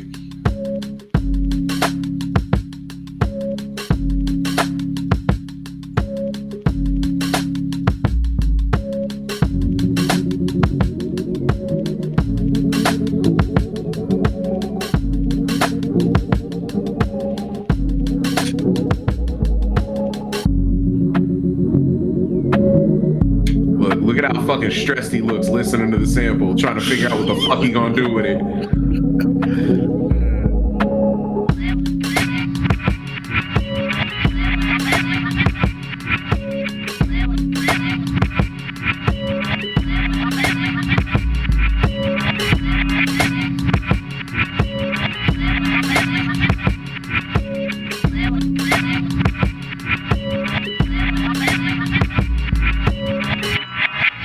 I like that a lot, man. Mm-hmm. Thank you, sir. That shit was super dope. Really cool use of the sample too, though. Yeah. I was gonna ask, like, no joke, when you make music, because I've asked Ellen this too. Like, when you do the music shit, do you have like a video in mind, like an idea for a video in mind first? Is it something where like you make the beat and then you do it afterward, or do they tie together for you? Like, how does that work? Well, I shoot all the time. So it's like I'm always like taking pictures or taking some video. Mm-hmm. So like I got a lot of video from just every day. When I used to be out more, you know, in the community or, you know, catching a train or catching a bus or flying places, you know, I got all types of videos. So it's like one part collecting stuff and then this part, you know, sourcing it. And then you take your source and then you add to your source. So it's like if I want to add something to that. So that video was pretty much like an apartment I had in downtown Phoenix. Mm-hmm. You know, I was painting the wall and shit, and I was bored. I was writing and whatever. So I was like recording, testing out my camera. Gotcha. So he's like creating your own stock footage. Yeah. A lot of B-roll and stuff. Because I've noticed that like the color, and this might not be a thing, but like the color tone usually matches the mood of the music, if that makes any sense. Like anytime you do something, it tends to line up like very well. Yeah, I try to like stay inside like warm and cool tones. Like, well, at a threshold for them. Right. So, you know, it's a little bit of a thought. Yeah. Very cool. So who was up in the first set of that 5? It was OK Joy at the top. I know I'm butchering some of these names because they're new. Yeah, that was one of the cats from Loop Sessions. Fucking that shit was dope. It's very consistent. Yeah, it's very cool. Right. Kind of show. I like, you could tell like he was probably using the key maps, you know, making the notes out of the pieces and stuff like that. So, and then RTB 3000 after that. Yeah, RTB 3000. I'm trying to remember who said it. He said RTB Bushido, and I thought that was hilarious. Oh yeah, yeah. It was Tigre. Yeah, it was fucking hilarious. Beat was dope, really dope beat. Really digging that, and I think that's the first time submitting, I believe. So welcome to the Beatcast. Hopefully you keep submitting. And then our boy Al in the middle there. Yes, sir. Yeah, I like banging, dude. How you let that shit ride, and then you came back with the next chop to it to round it out. That was nice loot, man. Appreciate that. And then how you kind of had the vocals like in the background there too. Yeah. Like that. It's too hot there and there, here and there. Yeah. And then we had Sandra Pauline music after. Really good. Fucking solid. Yeah. Little creative one there. I like that. And then after Probably that, one of my favorite from Sandra Pauline there. Yeah. You know what I'm saying? I would say so, yeah. Yeah. Also, they're following us on our TikTok, so shout out to you for doing that. Appreciate that. Follow us on the TikTok situation. Forget about that until it's gone. until they ban it. You know, it's something else gonna pop up right after that shit. It's gonna like. I still think the overlap of it's gonna fuck a lot of things up. It just because of when it shuts down. You got to think, man. There's a lot of people that make quite a bit of money off that shit. Sure. So you shutting down someone's income source, even if you start something back up, it's got to gain traction and shit. It's gonna have to get a following. People are gonna. That's like why I said, man, people are gonna have problems. Yeah. Oh yeah, a lot of catastrophic situations because their whole bottom is gonna drop. I think it's going to be a similar situation to like what Threads is going through, where you had a shit ton of people that ended up going over to Threads to try to leave Twitter, X, whatever the fuck they call it. And you have that going on. And then the next thing that you know, it does very well for a very brief amount of time. And then the fucking drop off of it is not sustainable. And no one's really making any kind of splash or impact on it. They basically just went back over to X and kind of stayed there. So Man, I don't disagree that something else is going to come up. I just think that it's going to fuck a lot of things up and there's going to be a lot of overlap issues. But that's just me. I feel like they've been trying to shut down TikTok for the last like 5 years or however long. Man, it's been a while. It's been a while. So it's like, is it actually going to happen? It's like this. It's just people. Well, this one got voted on this time, and if I remember correctly, the vote went overwhelmingly in favor of shutting it down. Okay. And this is a government one this time. Like, it was a rumor before, but this shit has been voted on, and it is a thing. So if I remember correctly, it now goes through another wave of it, and then if it gets through that wave of it, it's fucking over. Gotcha. So they have to either sell it, or they have to sell it to a different company, or they have to shut it down. But it's some other political shit that's going on. Yes, and I don't. And Biden said if it gets to his desk, he goes, I don't necessarily agree with this, but I'll sign it if it gets to my desk. So if it gets to his desk, he's going to sign it into. But here's the thing: isn't it interesting that you can get complete fucking bipartisan cooperation and fast track some bullshit like this about a fucking social media platform shit? No, where information can be like flown back and forth without any sort of filter or any sort of, but. You can't get anything else that we fucking need done. Not a fucking thing else. But just a bridge. Just a bridge. Fuck TikTok, right? But never mind the fact that people need food and fucking shelter and shit. But fuck TikTok. Let's get that. It's crazy. Like, real quick without getting crazy political. So obviously with the whole with the show, I went to Arizona. And in Texas, at least where I'm at, I'm sure someone will tell me otherwise, but at least where I'm at, the homeless population out here, they're definitely homeless people. But it's not apparent. Like, you don't see them on every single corner. It ain't like that. I fucking went to Tucson, and oh my God, over there by Davis Mountain, it's nothing but homeless camps just for, like, I'd probably say about a mile. It's fucking ridiculous, where it's just like homeless people that are on the side of the road and shit like that. But yet we're voting on whether TikTok should be owned by a certain company because it's in China. Like, but they're like, they can't fast track, but let's argue about how to do that. Crazy, man. But they can do this real quick and easy. You know what I'm saying? It's like, what the fuck ever. So stupid. Who else was on the? Was that all of us on that last? And then Bree closed that one out. I like the drums that you put on that, Bree. Did you take some of the drums out of the sample, or did you just add all your own drums? Or? I did all my own drums. Okay, that shit was it was like one part was a chop and a loop. And then I added more to the kicks. Interesting. All right. I'll allow it. All right, let's keep it running. TJ.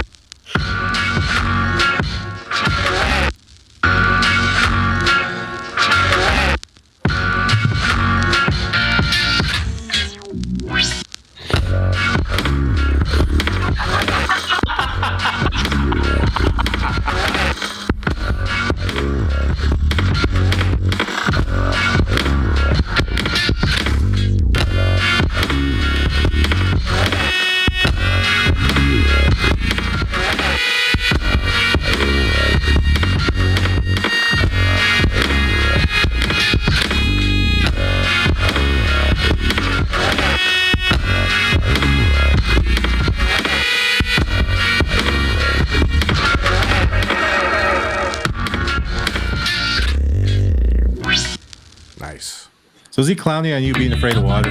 Maybe. I think so. Floating above it. DJ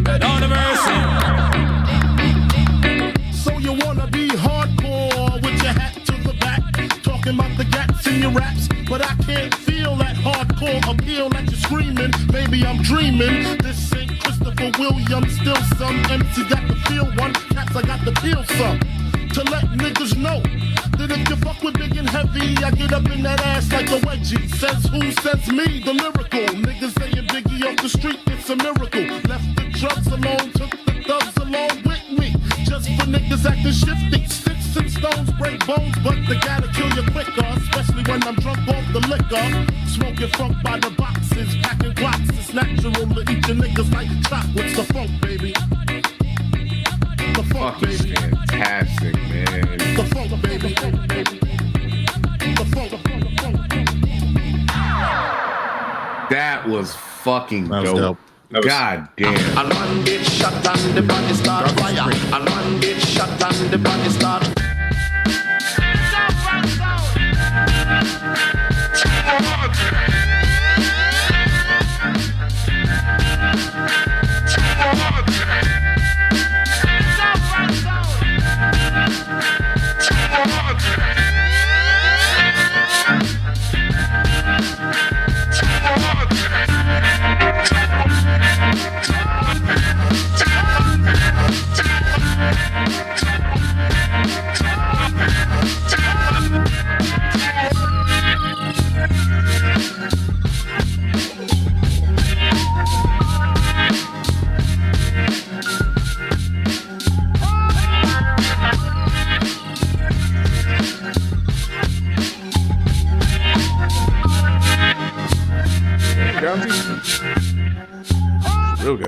That was, who was that? That was Gonzi Supreme. This is Tonight Crawler. That was Gonz. That was nice.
Yeah, he was on the something there.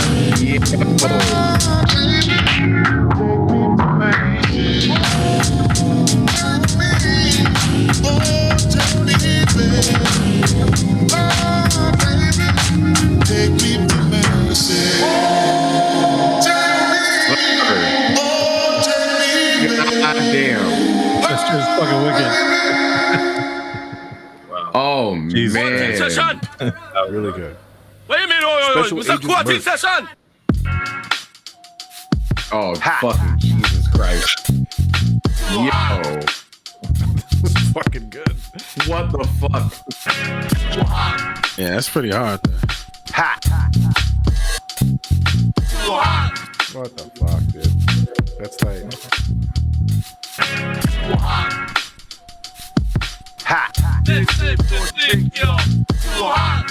Hey, it's so fucking dope. What the fuck?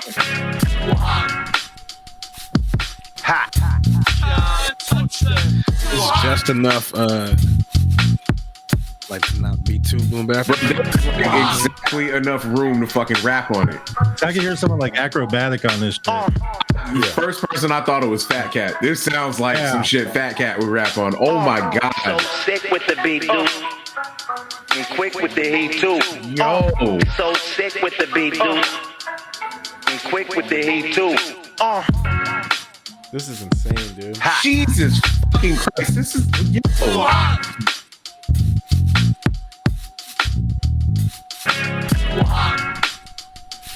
What the fuck?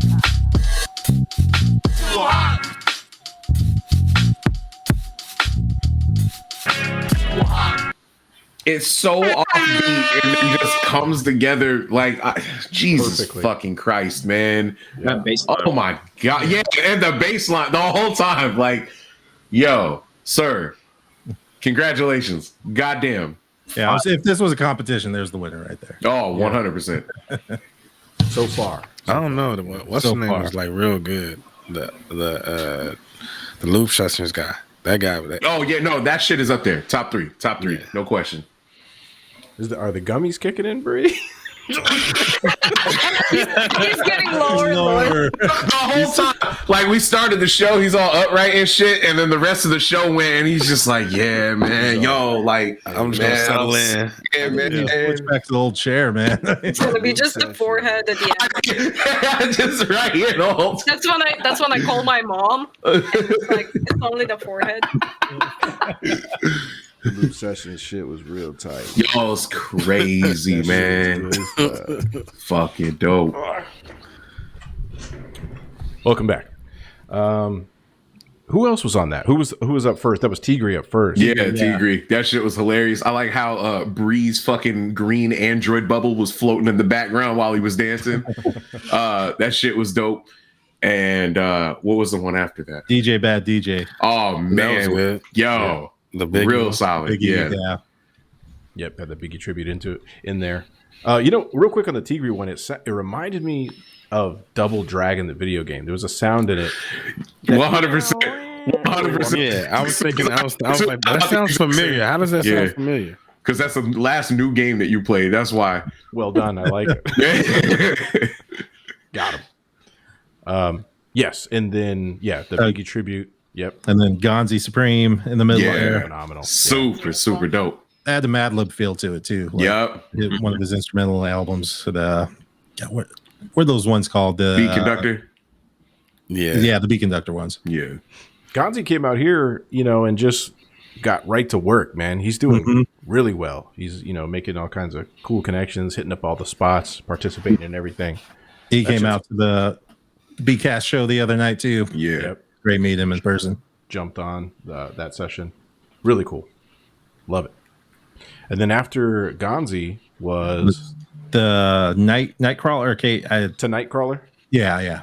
To Nightcrawler. Yeah, that one Delvon was vibing with specifically. Yeah. Yes, sir. Sounded like he just completely deconstructed the track and put it together into a vibe. Yeah, he definitely did. Yeah, that was some shit you could zone out to. Just get high and just. Yeah, you don't say, huh? How would you know? Speaking from personal experience now, huh? Right? It's inspiring. And then SA Merch.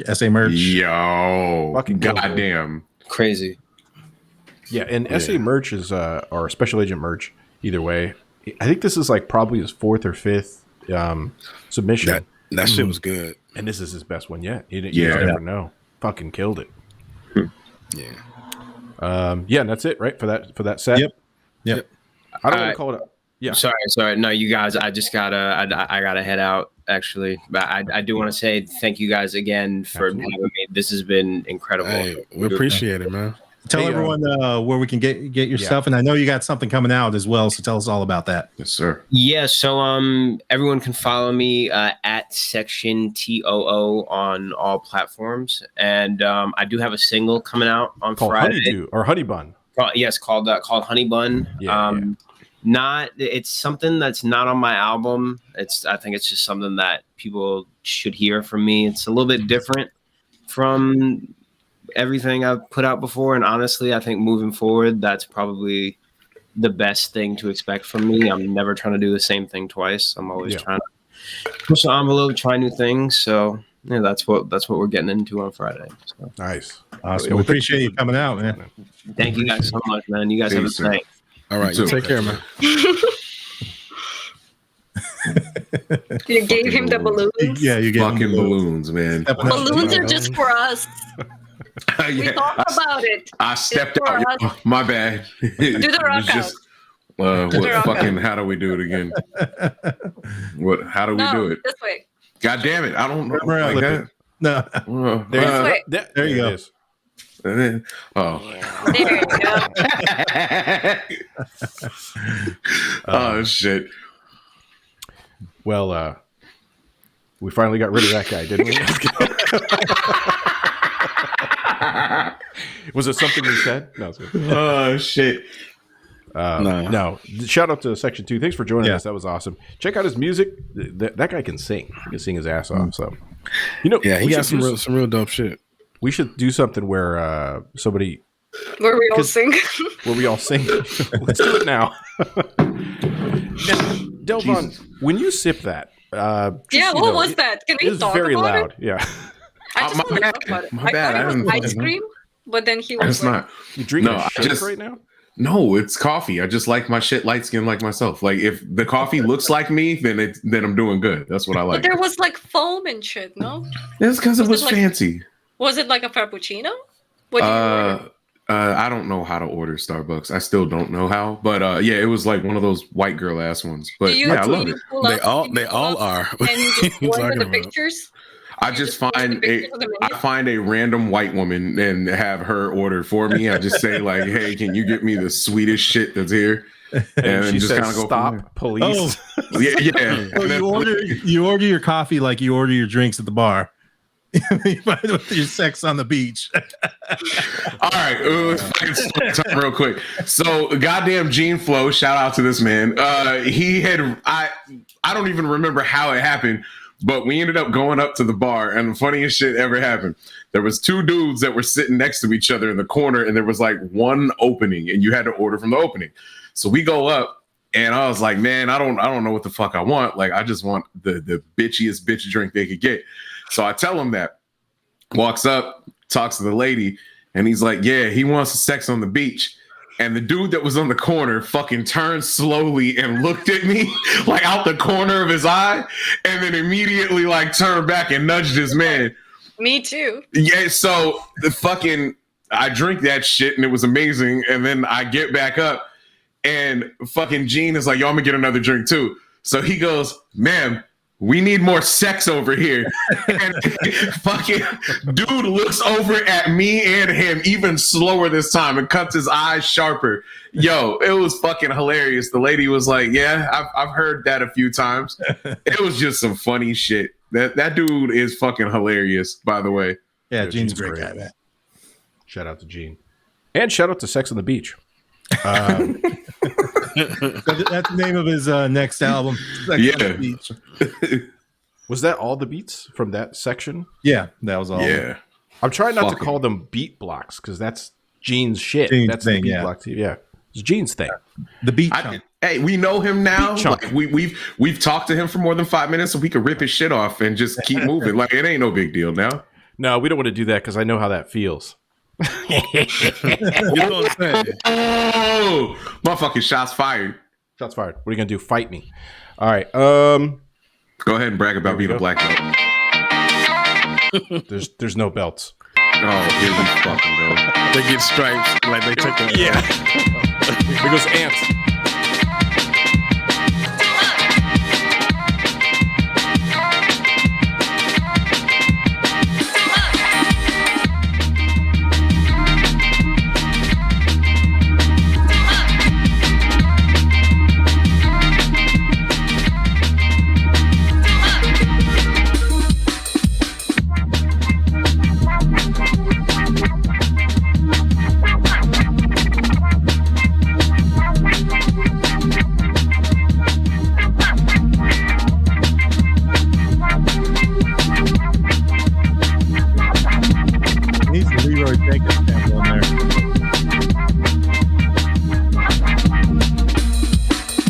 I don't think I have enough chains on my pockets and like enough wallets with my pants to fucking enjoy that the way that I should. But I really that shit is dope. I like that. Like happy hardcore type track. Oh, yeah. I like the bass line in that too. The way he went with that. It was cool. Yeah, that was dope. You wanted to dance with your belly, didn't you? I did. He's such a happy person, and it really represents his like face. You know, this beat is like his face. Yeah, I definitely need some pants with more zippers so I can like fully get the fucking the full vibe of that shit. I'll be honest. If you rolled up with a bunch of like giant pants with a bunch of zippers on it, I'd be pissed off, like visibly angry. I just think that you fucking think that I dress like Smith and Wesson, and I just assume that like you. I don't. How? All right, Ruck and Rock. Here we go. Oh, OGC. No. Oh shit. Here he goes, Mr. Watson.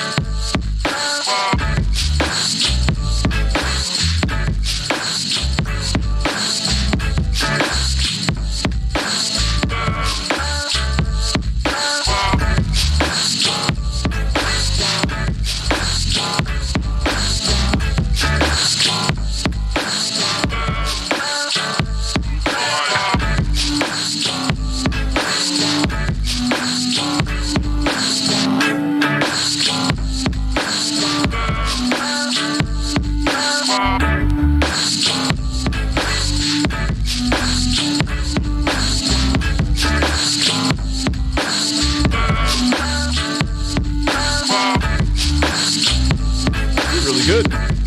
Thank you.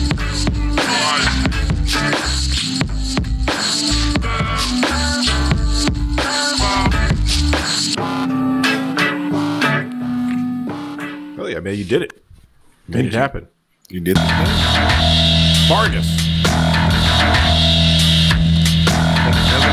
As aggressive as ever. Chewy gumdrops, Chewy got a style for this pop. You gotta give the bum some props. Chewy gumdrops, Chewy got a style for this pop. You gotta give the bum some props. Chewy gumdrops, Chewy got a style for this pop. You gotta give the bum some props.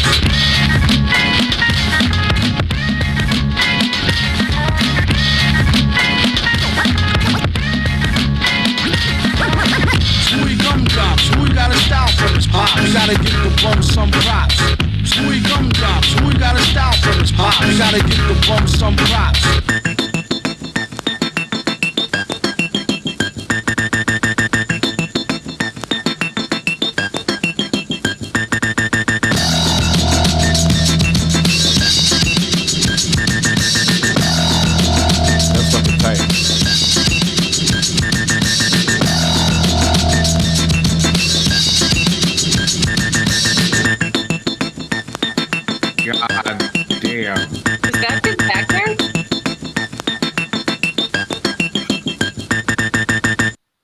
that the what? Is that his backyard? It probably is his backyard. Probably. Yeah. That's how he affords the fucking equipment that he keeps buying. He's like, you want a tree? Literally? An entire fucking tree. Tigri says, drug lord private garden? 100%. Absolutely.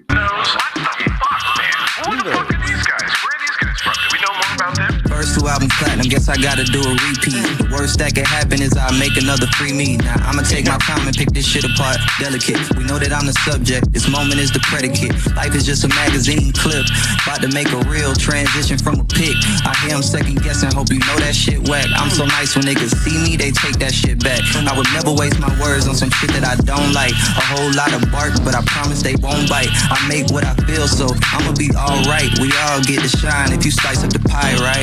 I like to say it's coming straight from the source, but I like to serenade the hoes with my voice. And I like to making up the show with my boys, but you gotta still hustle. It takes shots to make shots, I bank shots, so I feel Russell. The stress way, so it build muscle. A long way from my meal struggles. My shortcomings paved the way for a long tape. It's that you can see it in your palm, great. Be on vocal rest, but gotta get the message through. If it's the last thing I do, I'ma boo y'all boys. Don't know your roots and just pollute and grew y'all boys. I can't decide if I wanna shoot or shoot y'all boys. I guess I gotta switch the narrative. Leaders are in question, so I gotta be imperative. This life was never side to me from jump. I had a marriage since baby been committed. Does that make me crazy, stray or stick with it? I'm just... That shit was fucking dope.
I get Kid Cudi vibes from that one. Yeah, absolutely. I think that Prot makes everything in, like, I don't imagine there's a lot of lights in Prot's house.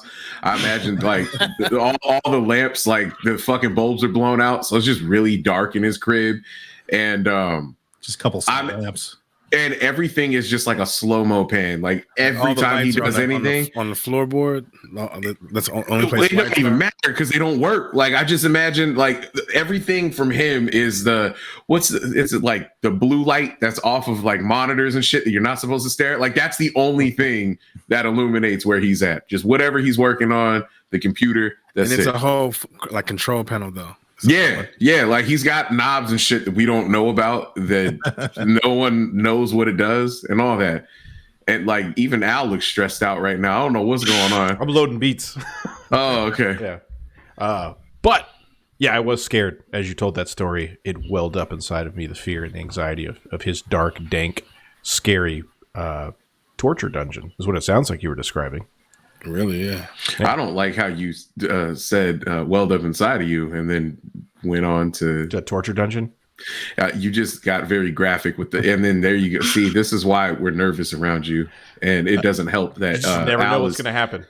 Al is 6'7", and it just really is not okay. We don't really know what's going on behind the scenes. Yeah, We're scared. Yeah. Ellen doesn't have a whole lot that she's allowed to talk about. It's like part of the NDA and shit. Being here, me, I pick and choose when to like release information, but you'll see very soon. I will either not be here or end up missing. I think the one tried to tell me something during the show, and I hit him with the camera because he was saying too much to people. So right here, y'all can't see it because like the makeup's actually got it covered. But she popped me in the fucking eye with the camera, just right here in the. She asked me a question. Because you were trying to tell people what's going on behind the scenes. I try, y'all. I'm for the people. So you're for the people. Delbon's the people person. All right. Who the fuck made beats in that group? We had Ant up top. Oh, that was a really happy. Yeah, with really upbeat with the bass line. I think that came from his soul. Mm-hmm. I can imagine those. You know those like videos that keep popping up of those like little squishy rabbits. Yes. They're just like squishing all around. Yeah. So I imagine squishy rabbit song. Ant's like you could make like music for it. Song. You guys discuss amongst yourselves. I'll be and then Delvon's was after Ant there. And, and you did something. You did the thing, man. That was a nice beat. Yeah, I mean you shouldn't have. Yeah, why did you bitch about it? Sorry. Because I felt like bitching. That's why. you did so well. You bitched about it. You got something good. Something good came out of it. He just wanted us to put focus on his. Man, fuck that sample. I don't know why. Is that just how it is in Canada? Like y'all are just upset about the things that happen in your lives, so like you project that shit onto the music that you pull. Is that what's going on?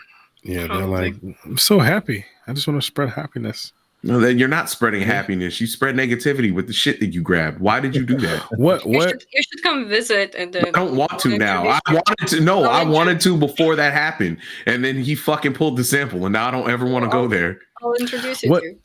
That whole area, that part is called. What part is that called? That you're in. Vancouver. Well, I know it's Vancouver, but like the whole state, or. Oh, British Columbia. Yeah. So it's British Columbia, and then it's Saskatchewan. Mm-hmm. Whose stomach is that? That was mine. I ain't ate nothing. That shit was loud. Yeah. It's because my mic is like right here. Yeah, that shit. It's pointing at his belly. He got like, for real. He's talking with his MSR videos again.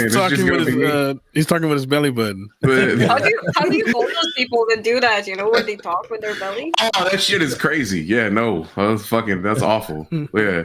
Between no food and coffee, my shit going crazy right now. My belly wants to have beats.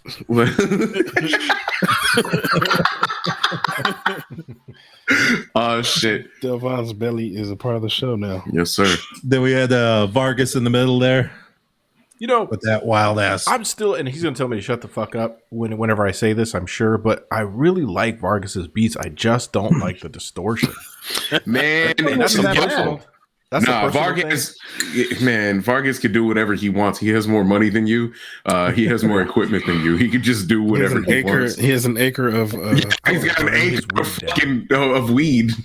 Like you can't tell that guy what to do. He'll fucking make you end up missing. Yeah, and maybe I'll be buried in that field of weed, but at the same time, I would. It's like what was that show? It was like a movie. He was like, I could enjoy this if it was just a little bit quieter, or it was like a comedy show or something. I don't know. It doesn't matter. But that's how I feel about those. I just want them a little bit quieter because I have to turn the fucking volume down a little bit, and I want to. If I could hear the fidelity of it, but it's just distorted. Yeah, that's a good word. That's a good word for it, fidelity. Because I was trying to think of like, what am I looking for? I mean, I get it. He's deliberately crushing the fidelity because that's what he was going for. He's like trying to, blow it over the top. But I just want the motherfucking thing. I want two versions. Listen to me. Make two versions of your beats. One version, the easy listening version for the older people, like elderly. For the elderly, and then the young kid version that's got all the fucking grit and distortion in it, man. Fuck is it? They're giving him shit on his birthday week too, man. Yeah, that's really fucked up, man. That's really Happy fucked birthday. Up. Yeah, Wednesday was his birthday. Oh, was it? Yeah. We did his. We should have fucking sang him happy birthday at the event. We did, dude. We did. You were like, you're singing him happy birthday. I'm gonna dip for a minute, then I'll be back. You were eating your bacon sandwich. You were just eating your bacon sandwich. What the fuck is that?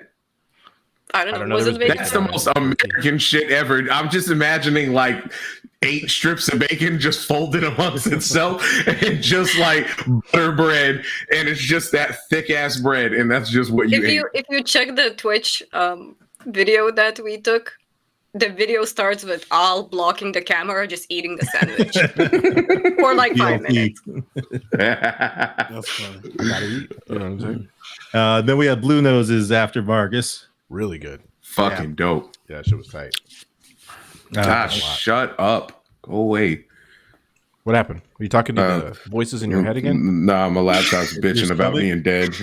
My fucking charger's somewhere else. It doesn't matter. Go ahead. And then we had Prots finish it off, and we talked about that one there with his mood lighting and everything. I loved it. I like that. Where is Prot from? If I remember, North Carolina. Carolina? Yeah. Okay. I'll give you his address. Yeah. Get him doxxed real quick, fuck around and just ruin his life. I'll put it in the chat. All right. Here we go. Jolts.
That shit is dope.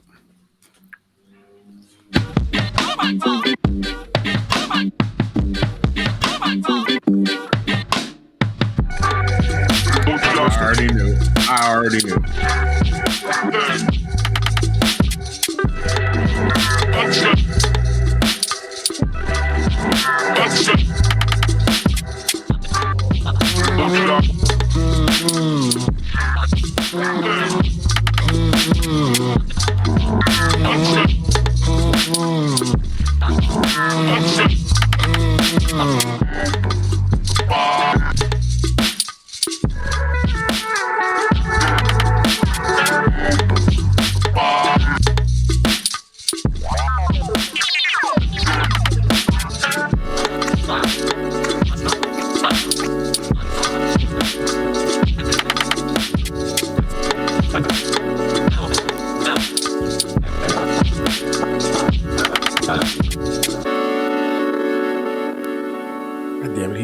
He's so weird in the best way possible, you know? He's another guy where his music does not match up with him at all whatsoever. For real. You see him and that shit does not match up with what he makes. So fucking good. No man Skolezi can tell them what to do. No man. They say they're ruder than you.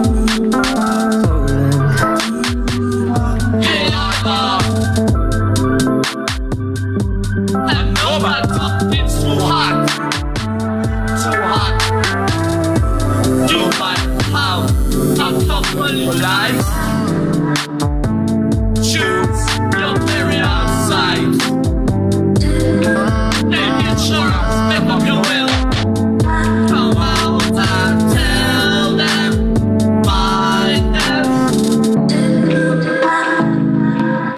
To us. Nice, man. That was dope.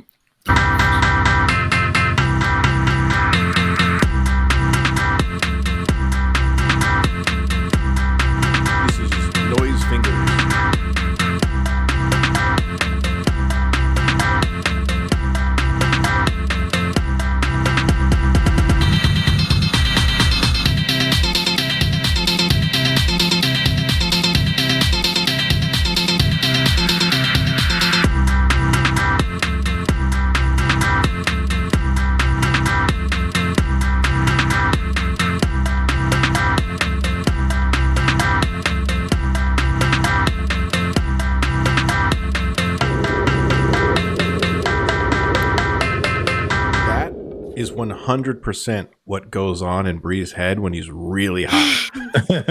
Who was that? I missed that. All he sees. Noise fingers. Okay. That shit sounded like something from like the new Wreck-It Ralph movie. Yeah. That's funny. Yes.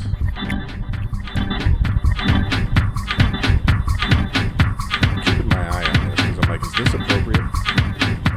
This is Grain's music. Grain's music.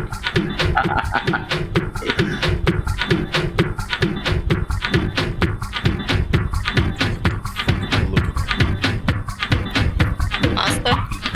The inside of Don't finish it. No. I feel like this is gonna be the video that gets the fucking channel banned right here. Just a dick is about to pop up. Like it's just across the screen. It's over. I was like, is that video of me in the shower?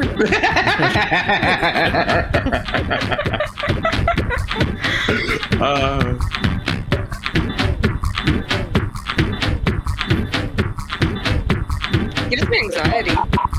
it's inside a vacuum at Planned Parenthood.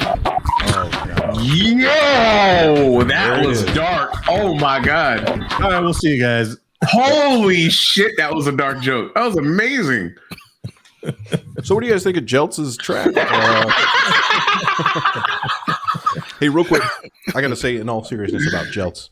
If you can, head over to Jeltz's Instagram, and there's a link in his bio. I won't talk about it on the show, but head over to Jeltz's Instagram if you can, if you have time. Check out the link in his bio, read up on it, and participate if you can. If you can't, no big deal. But take a look at that. But that beat, really fucking good. That reminds me. Do you remember underground group from back in the day called the Porn Theater Ushers? Absolutely. Yeah, that's what that beat fits like exactly on that album. Nabu Rock and Mr. Jason. Yeah. That, like it would fit. It's that whole style. I love that. Yeah, really good. Yeah, you're absolutely right too. That does have that vibe. Mm-hmm. I concur. And the picture on the front with the pigeons.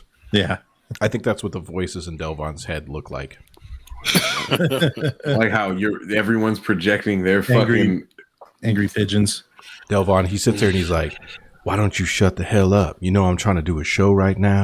I got you a shake with cream in it." No, he's got his are banana milk. Ostrich. Yeah, banana milk. Who was after that? Then Pablo. Sick of Pablo's shit, man. That his fucking music is so damn good. Even his videos, I know he like takes snippets of stuff, but the way he puts them together, there's always something behind. I'm pretty sure he thinks it all through. It's like everything. It's just like full of inside jokes because it'll be like me and him will have a conversation about something, and then like 3 of those things independently will be in something, and every time I laugh, I'm like, "Yo, this really shit is amazing." I like how you took Pablo's shine and try to make it about yourself. That was a joke that you would do. I gave you some of your own medicine. Got him. See, Bree, touch fingers. Old man unite. Boop. I just fucking the schizophrenic man and the one with cataracts are just coming together to project. You missed the camera too, or all? Yeah, exactly. Y'all are projecting your fucking. You could like mental illness. You could kiss RTC on the cheeks on. Just like, we could, you know, we could if just, you did you'd have to get closer. Correctly. We could practice it off camera.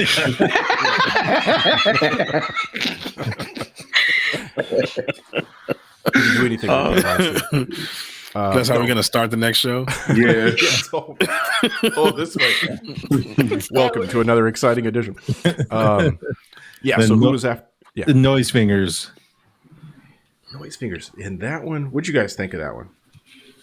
I'm going to play that one again. Yeah. Let me pull it up.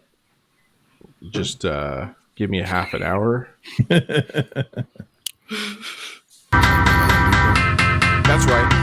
Oh yeah. This man done made a goddamn Disney soundtrack. That's fucking amazing, though. It really sounded like Wreck-It Ralph. Yeah, it sounded like Pixar. Or something. Yeah, exactly. It sounded like some shit like that. It was dope. Like it's fucking crazy. Yeah, put that together with Ant Architectures, and we could make like a cool, really for real, cool, whatever. I'm waiting for Al's opinion on the following. Grains. Go ahead, Al. Grains music. Shit. I gotta play that The way that you started that, I thought you were about to just rip into him.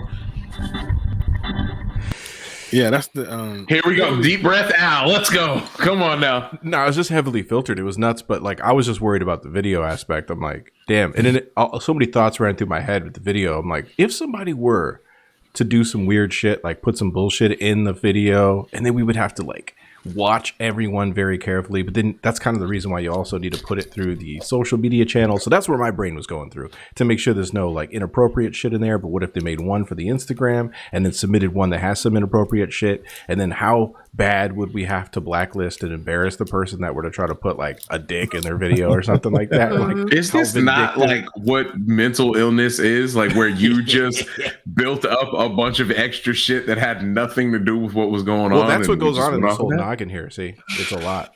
And it takes, I have to put everything into a little space and I have to color code it. And then it's a lot. It hurts. But I like the beat. I thought it was interesting. I had like, you know, heavily filtered. Even the drums were filtered, which I thought was kind of wild. And it kind of fits in the same space as Noise Fingers, like almost that same, but just a filtered version of it. And it is interesting how some people went with more of an upbeat, fast paced, almost frenetic approach. And then others went total fucking dusty boom bat. But that's about what I thought about it. See you later. Sorry, I'm getting my next page ready.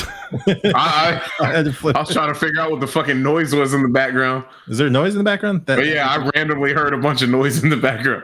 That means it's me if I didn't hear it. You made it sound so difficult. You're like, I'm flipping a page right now. Yeah. No, but this is the stupid shit that goes through my brain. It's like, dude, because it's lined. It's like, do I do it like this or am I going to write it like this? I'm trying to put it on a paper airplane. Yeah.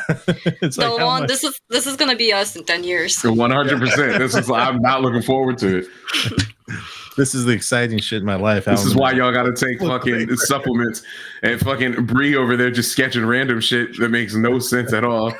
I don't even think you guys want to see my handwriting, man. It's like, oh, mine is y'all learned at the show what mine looks like. Oh, that's not bad. My shit is like all the artist signature. It's like it's a prescription pad. Well, who was the final beat out of that? That was Grains. We're waiting on you, Al. Oh, yeah. Right. Let's keep it running. And I'm high. Right.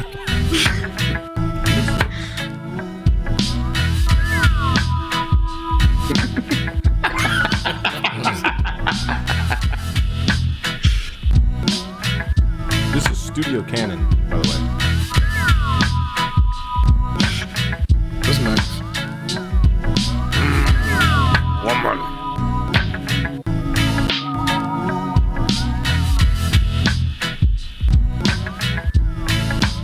Oh, bubble machine. That's kinky.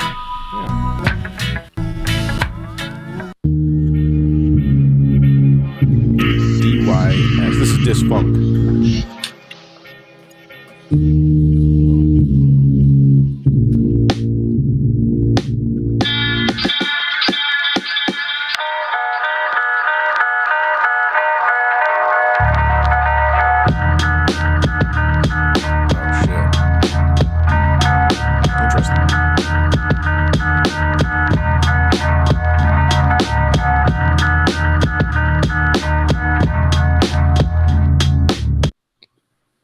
And then it just ended. All right. I had two short ones in a row there. Yeah. That's what she said. Did she say that? I run zoo.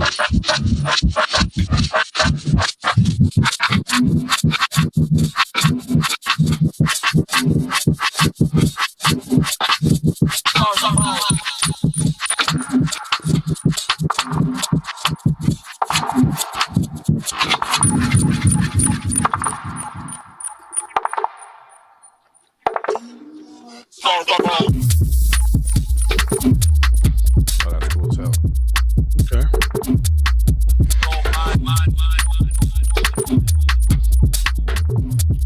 He liking that shit too. You playing the beat off his notepad? I think he might have emailed it to him.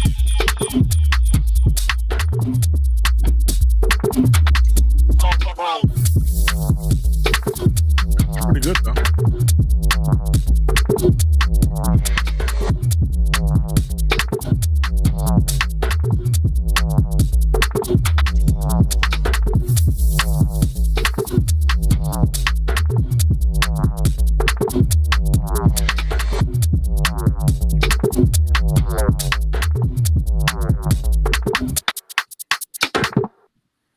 Nice. Very good. That's pretty good. Messy goodness.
That sounded like some D block shit. That was like some shit that the Locks would rap on. Mm-hmm. Makes me want to rob a bank in the future. Yeah. And hop into a truck that hovers. First was Studio Cannon. With another, I feel like is it Studio Cannon? Has he been doing those short ones like that? No, that's not him. That's I can't think of the guy's name right now, but that's I think it's not UI him. Audio. Yeah, okay. Yeah, there you go. Yeah. Studio Cannon, he kind of left the original vibe of the beat to it a little bit. Yeah, and just dusted it up. I like it. Yeah, not bad, man. And then this funk, yeah. One of the things I like about that cough that you're doing, Delvon, is that it is so pronounced and loud. God damn. Man, this mic, I don't know what the fuck is going on with it. Like I don't know why it's extra sensitive today. Wait till he sneezes.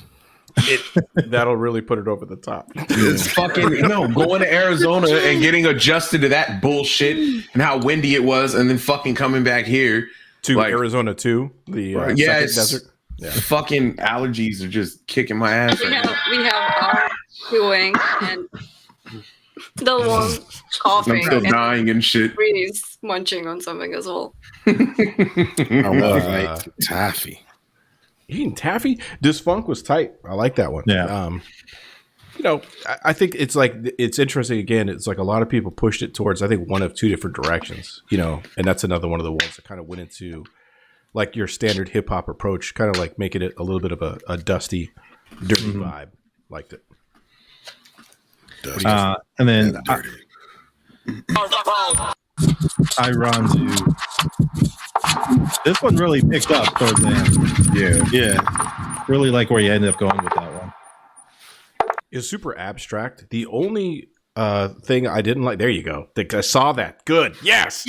The only thing I didn't like about it is the high pitched, I don't know if that's a bell or a whistle or sound or something like that. That shit's I don't want to hear shit about me coughing. It sounded like somebody fucking flushed the toilet right now. I don't want to hear shit. Well, we drew attention to it one way or the other, didn't we? Good. I think someone drove by in the background at a lady's house because she lives directly above a freeway, I think, right? Yeah. It's like a freeway in your window. I'm poor. Yeah. This is it. That's my whole house.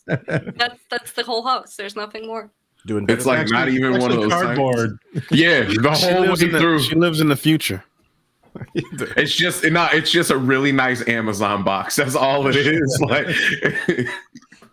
Iranzu, really good shit. First time submitting, obviously from Loop Sessions Vancouver. I hope you keep submitting because we don't have that particular style. I don't think running. Yeah, like when you think about it, everyone in Vancouver did completely different from what you guys do here. So it's pretty cool to see, like, because I got to see like 18 beats that they submitted. And yeah, it's like, you know, 2 different directions. What is the hot type of music there? Like what is like the hot shit that's there? They make a lot of like, I think there's like techno and, you know, club music and stuff like that. Okay. I was always curious. The main shit. Not too much hip hop, I would say. Then we had Messy. This Messy track, it sounds like you pitched it down, like you slowed it down and looped it. Am I right? Yeah, he went with the whole dub remix style. Oh, that's I like the way he did that. Yeah. It sounds like a song that would be playing at a place where Lil Juan is ordering his frappuccinos. Yeah, probably. Absolutely. With the foam top. Yeah, good shit, Messy. I know he was saying too, he didn't have a lot of time. Yeah, and he had the show yesterday. Yeah, yesterday at Oak Street Art Festival. Oh, cool. Yeah, so he probably had to like whip something together. Yeah. I don't think he's missed one yet. No, he hasn't. At the very beginning. Yeah. Nah, Messy's a dedicated dude. And then, of course, this A Swung motherfucker is talented as hell. Yeah, man. Yeah. Strong every time, every single time. When that shit comes on, you know it's going to be good. Really good. And I feel like I think everybody agrees, like the one that we liked a lot was the Secret Agent merch so far, and this one here with A Swung. That shit was fucking phenomenal. Those are 2, like, I think some of the standout ones from this week. Yeah. Yeah, there's like 5 that I and so far. Was it Sandra? Yeah, that one is absolutely up there. That shit just sticks in my head for that. The video too was really dope. How it switched because it like progressed with the video. Yeah, the first cat that submitted too from Loop Sessions. Yes, that's one of the top 5 ones for me. And then the dude before Secret Agent, I'm spacing on the name right now, but that one was another very strong one. The one before Secret Agent. I feel like that might have the been Nightcrawler. Yes. That one was real dope. That shit was dope. Yeah. To Nightcrawler, yeah. Shit was good. Phil Spector. There he is.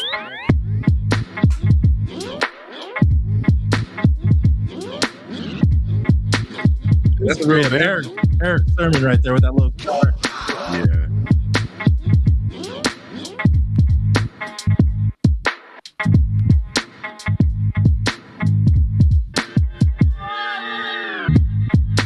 Yeah, I completely agree. That little stab, that's definitely some Eric Sermon shit right there.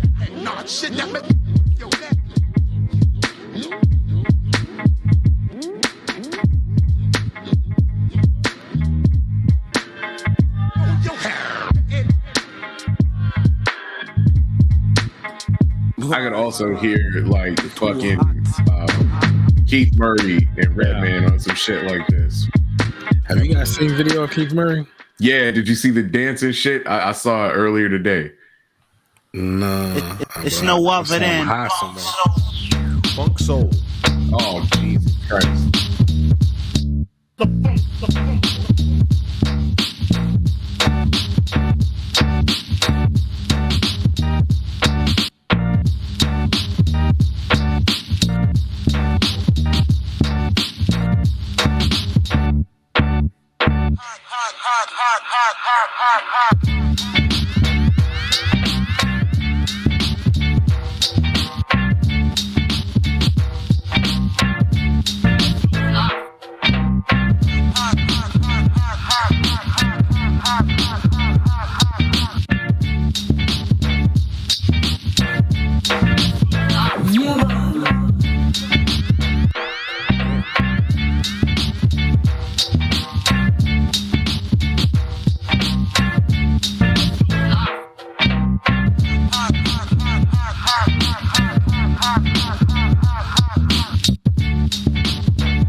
Oh Jesus!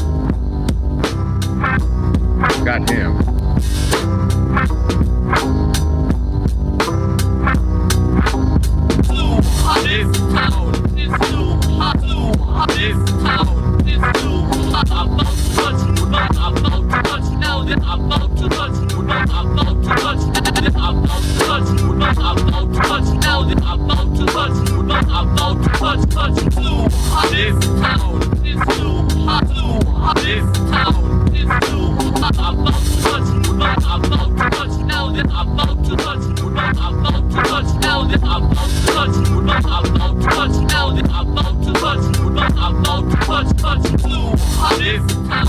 Another guy where like the shit he makes does not match up with the way that he looks. Like Redcon looks like a fucking insurance broker. Loud treat. He's gonna be like, I am.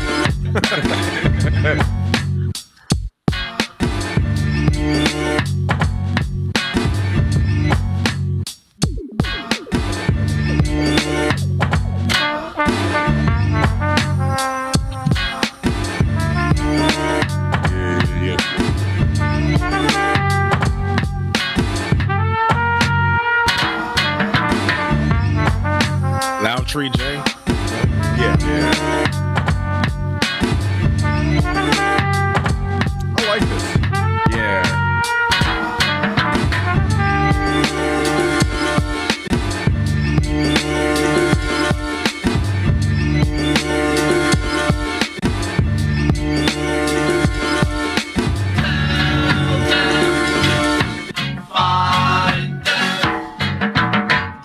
That was like the right amount of chaos. But I want another 2 summers. Hall of Famer hungrier than all the newcomers. Niggas swear they compare with the true humble. If you fuck 112, you couldn't do numbers. They tell the label I got A's all throughout mad. That mean I'm keen on the numbers and I count fast. You know it's money that you owe me, niggas phony and I'm wild. Queen Phoenix walk the line, I'm about cash. Benjamin Button getting younger as the hours pass. Should do the freshman cover twice, I'm never outclassed. It's not a rap nigga breathing that can outlast. The fall off is like hole dropping reasonable doubt last. We from the south where we learn all about stashing. When niggas prone to shoot first and run their mouth last. And if you run your mouth, bitch, you going outside. Whole click getting slid on, you a mouse pad. This is fucking amazing. Goddamn. That's a nice bar. Damn. Getting slid on, you a mouse pad.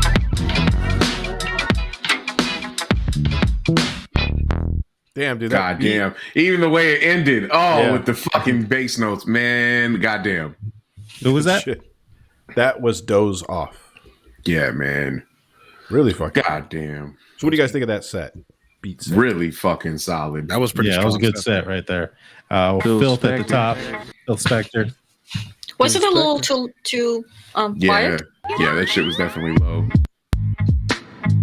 Yeah, it was a little soft, yeah. Yeah, it could have been brought up just a little bit. Really good though. He's bit. consistent. Yeah. Yeah, 100%. I like I like the approach that he took with it. It does, again, reminds me of that golden era shit, 1996, 1997. A lot of his production. Mm-hmm. Yeah. Really good stuff. Then we had Funk Soul. He did that kind of tropical vibe the last time around too, I think, didn't he? Yeah. And we liked it a lot. That fucking, the drums that he used, that's another one of those breaks that I really fucking like. That shit it was strong as fuck. Really dope. Really good. Redcon 1. Hey, he did that thing.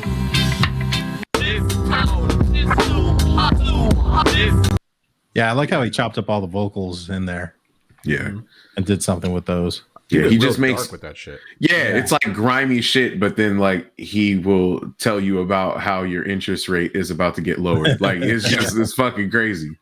But when you meet him, he doesn't look like he would make that kind of music. Oh, it's why when he walked up and he goes, "Hey, what's going on?" I was like, "Who the fuck is this guy?" And then like he introduced himself. I was like, "Oh shit, it's you." Also, Redcon 1, you won the Beatcast's Mixwell Care Package giveaway. So that's let's connect. dope. And we'll get that to you. Mm-hmm. Now y'all are about to get lower progressive rates. This is going to work across the board for everybody. Always thinking. Yep. And then Lowtree after him. I fucking love this. Personally. Yeah, super dope. I hope he doesn't get sued by fucking Konami. Yeah. He's gonna get sued for using that logo. Not like they're doing anything good with it anyway. Yeah, Konami's they're scumbags. Yeah, fuck them. Yeah, fuck Konami. Scumbags. They like catch you in the shower and punch you or something. You know what they did? They're just really fucking shitty. Mean to Hideo Kojima. Don't say that name in a mean way around Ellen because she's gonna get very upset about that and super protective. Didn't they just re-release Contra though, or did someone else put it out? Someone. Well, I think if I remember, Retro Studios, if I'm not mistaken, did the last one. But no, they're just like they're basically like a fucking licensing company at this point, and then they just do like pachinko machines. So like everything that people are asking for them to do, they're not. And then the shit that they're releasing, no one likes. Like they did that fucking Silent Hill game that's on PS5 for free, and it's fucking terrible. But then they erased the one that everyone wanted, which was PT. That's them shitting. That's what the noise. Yeah, exactly. Yeah, Konami's on the way over. Yeah, fuck them, man. It's fucking terrible. Yeah, they just suck. They're just they're basic major label bullshit, but in video game world, they're just a shell of their former. Said I was finished, but I want another 2 summers. Oh man, that's work right there. And towards the end where you get the beat without the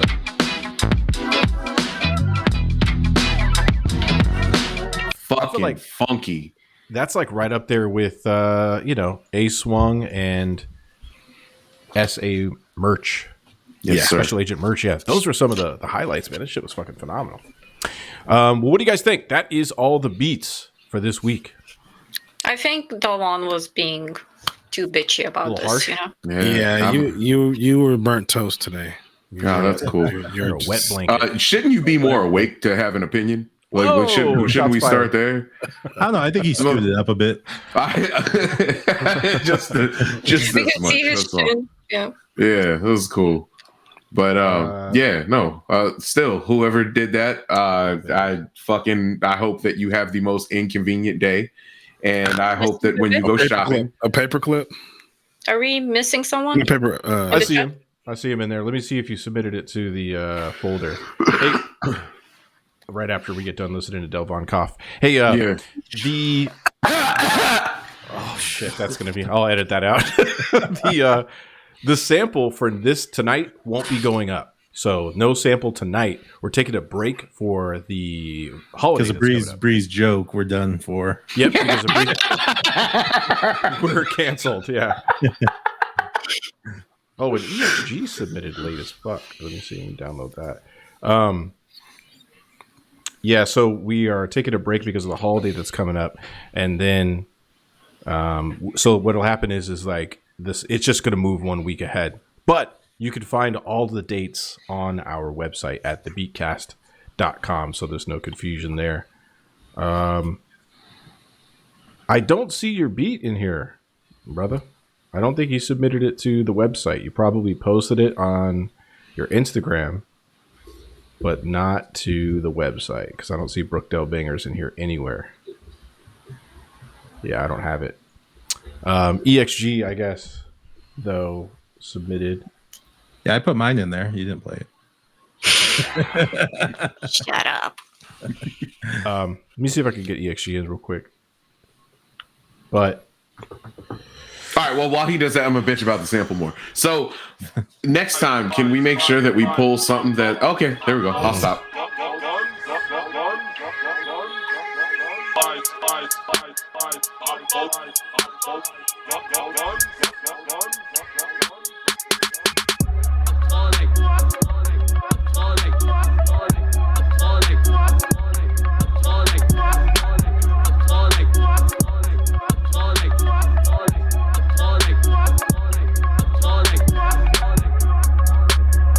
This is completely different from what he usually does. Yeah, it's not as jazzy or like smooth, but this shit is like hard as fuck. Mm-hmm. It's like it's to rattle your trunk and shit. Yeah, this is definitely some 3-6 Mafia type shit right here.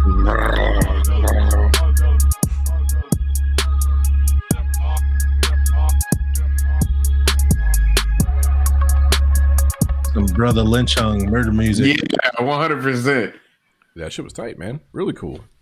I think that deserves to be up there in the discussion. That was just way clean, real clean. That's one of the things about his shit too. It is always super clean and crisp. And everything he approaches.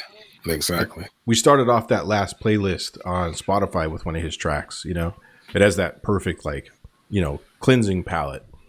But yeah, so no sample tonight. It'll be up the following week. So next Sunday, the sample will go up. You'll have a week to make your beat.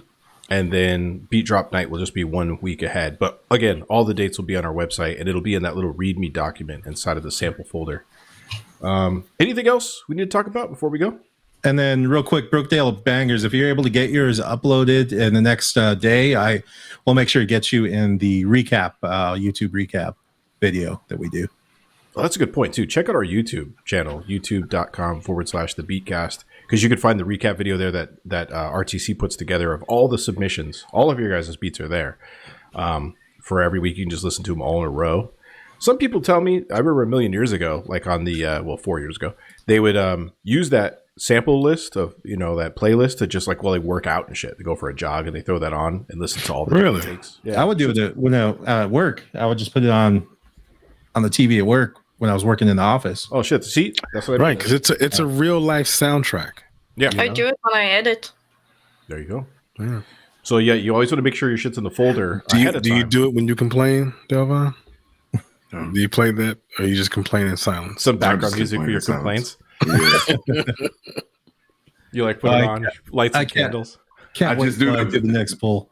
Yeah, I just do the Birdman hand rub, just waiting for bad shit to happen that I don't like. You do Play-Doh snakes. I stole that from Soft Cannibal. He's all Play-Doh snakes. I got an idea. Oh shit, that's great. That's the name of a band. So neither here nor there nor anywhere. Thank you guys for another exciting edition of the Beatcast, the world famous Beatcast. We will see you on the next one. Goodbye. Touch fingers. Bye. Everybody touch fingers. Beatcast.com?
But I warm 1, 2,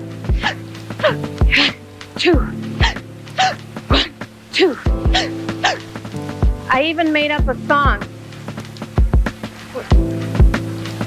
If you don't think it's not silly. It's wonderful. It's something that you can do for yourself. This is what you want to do for yourself. You can get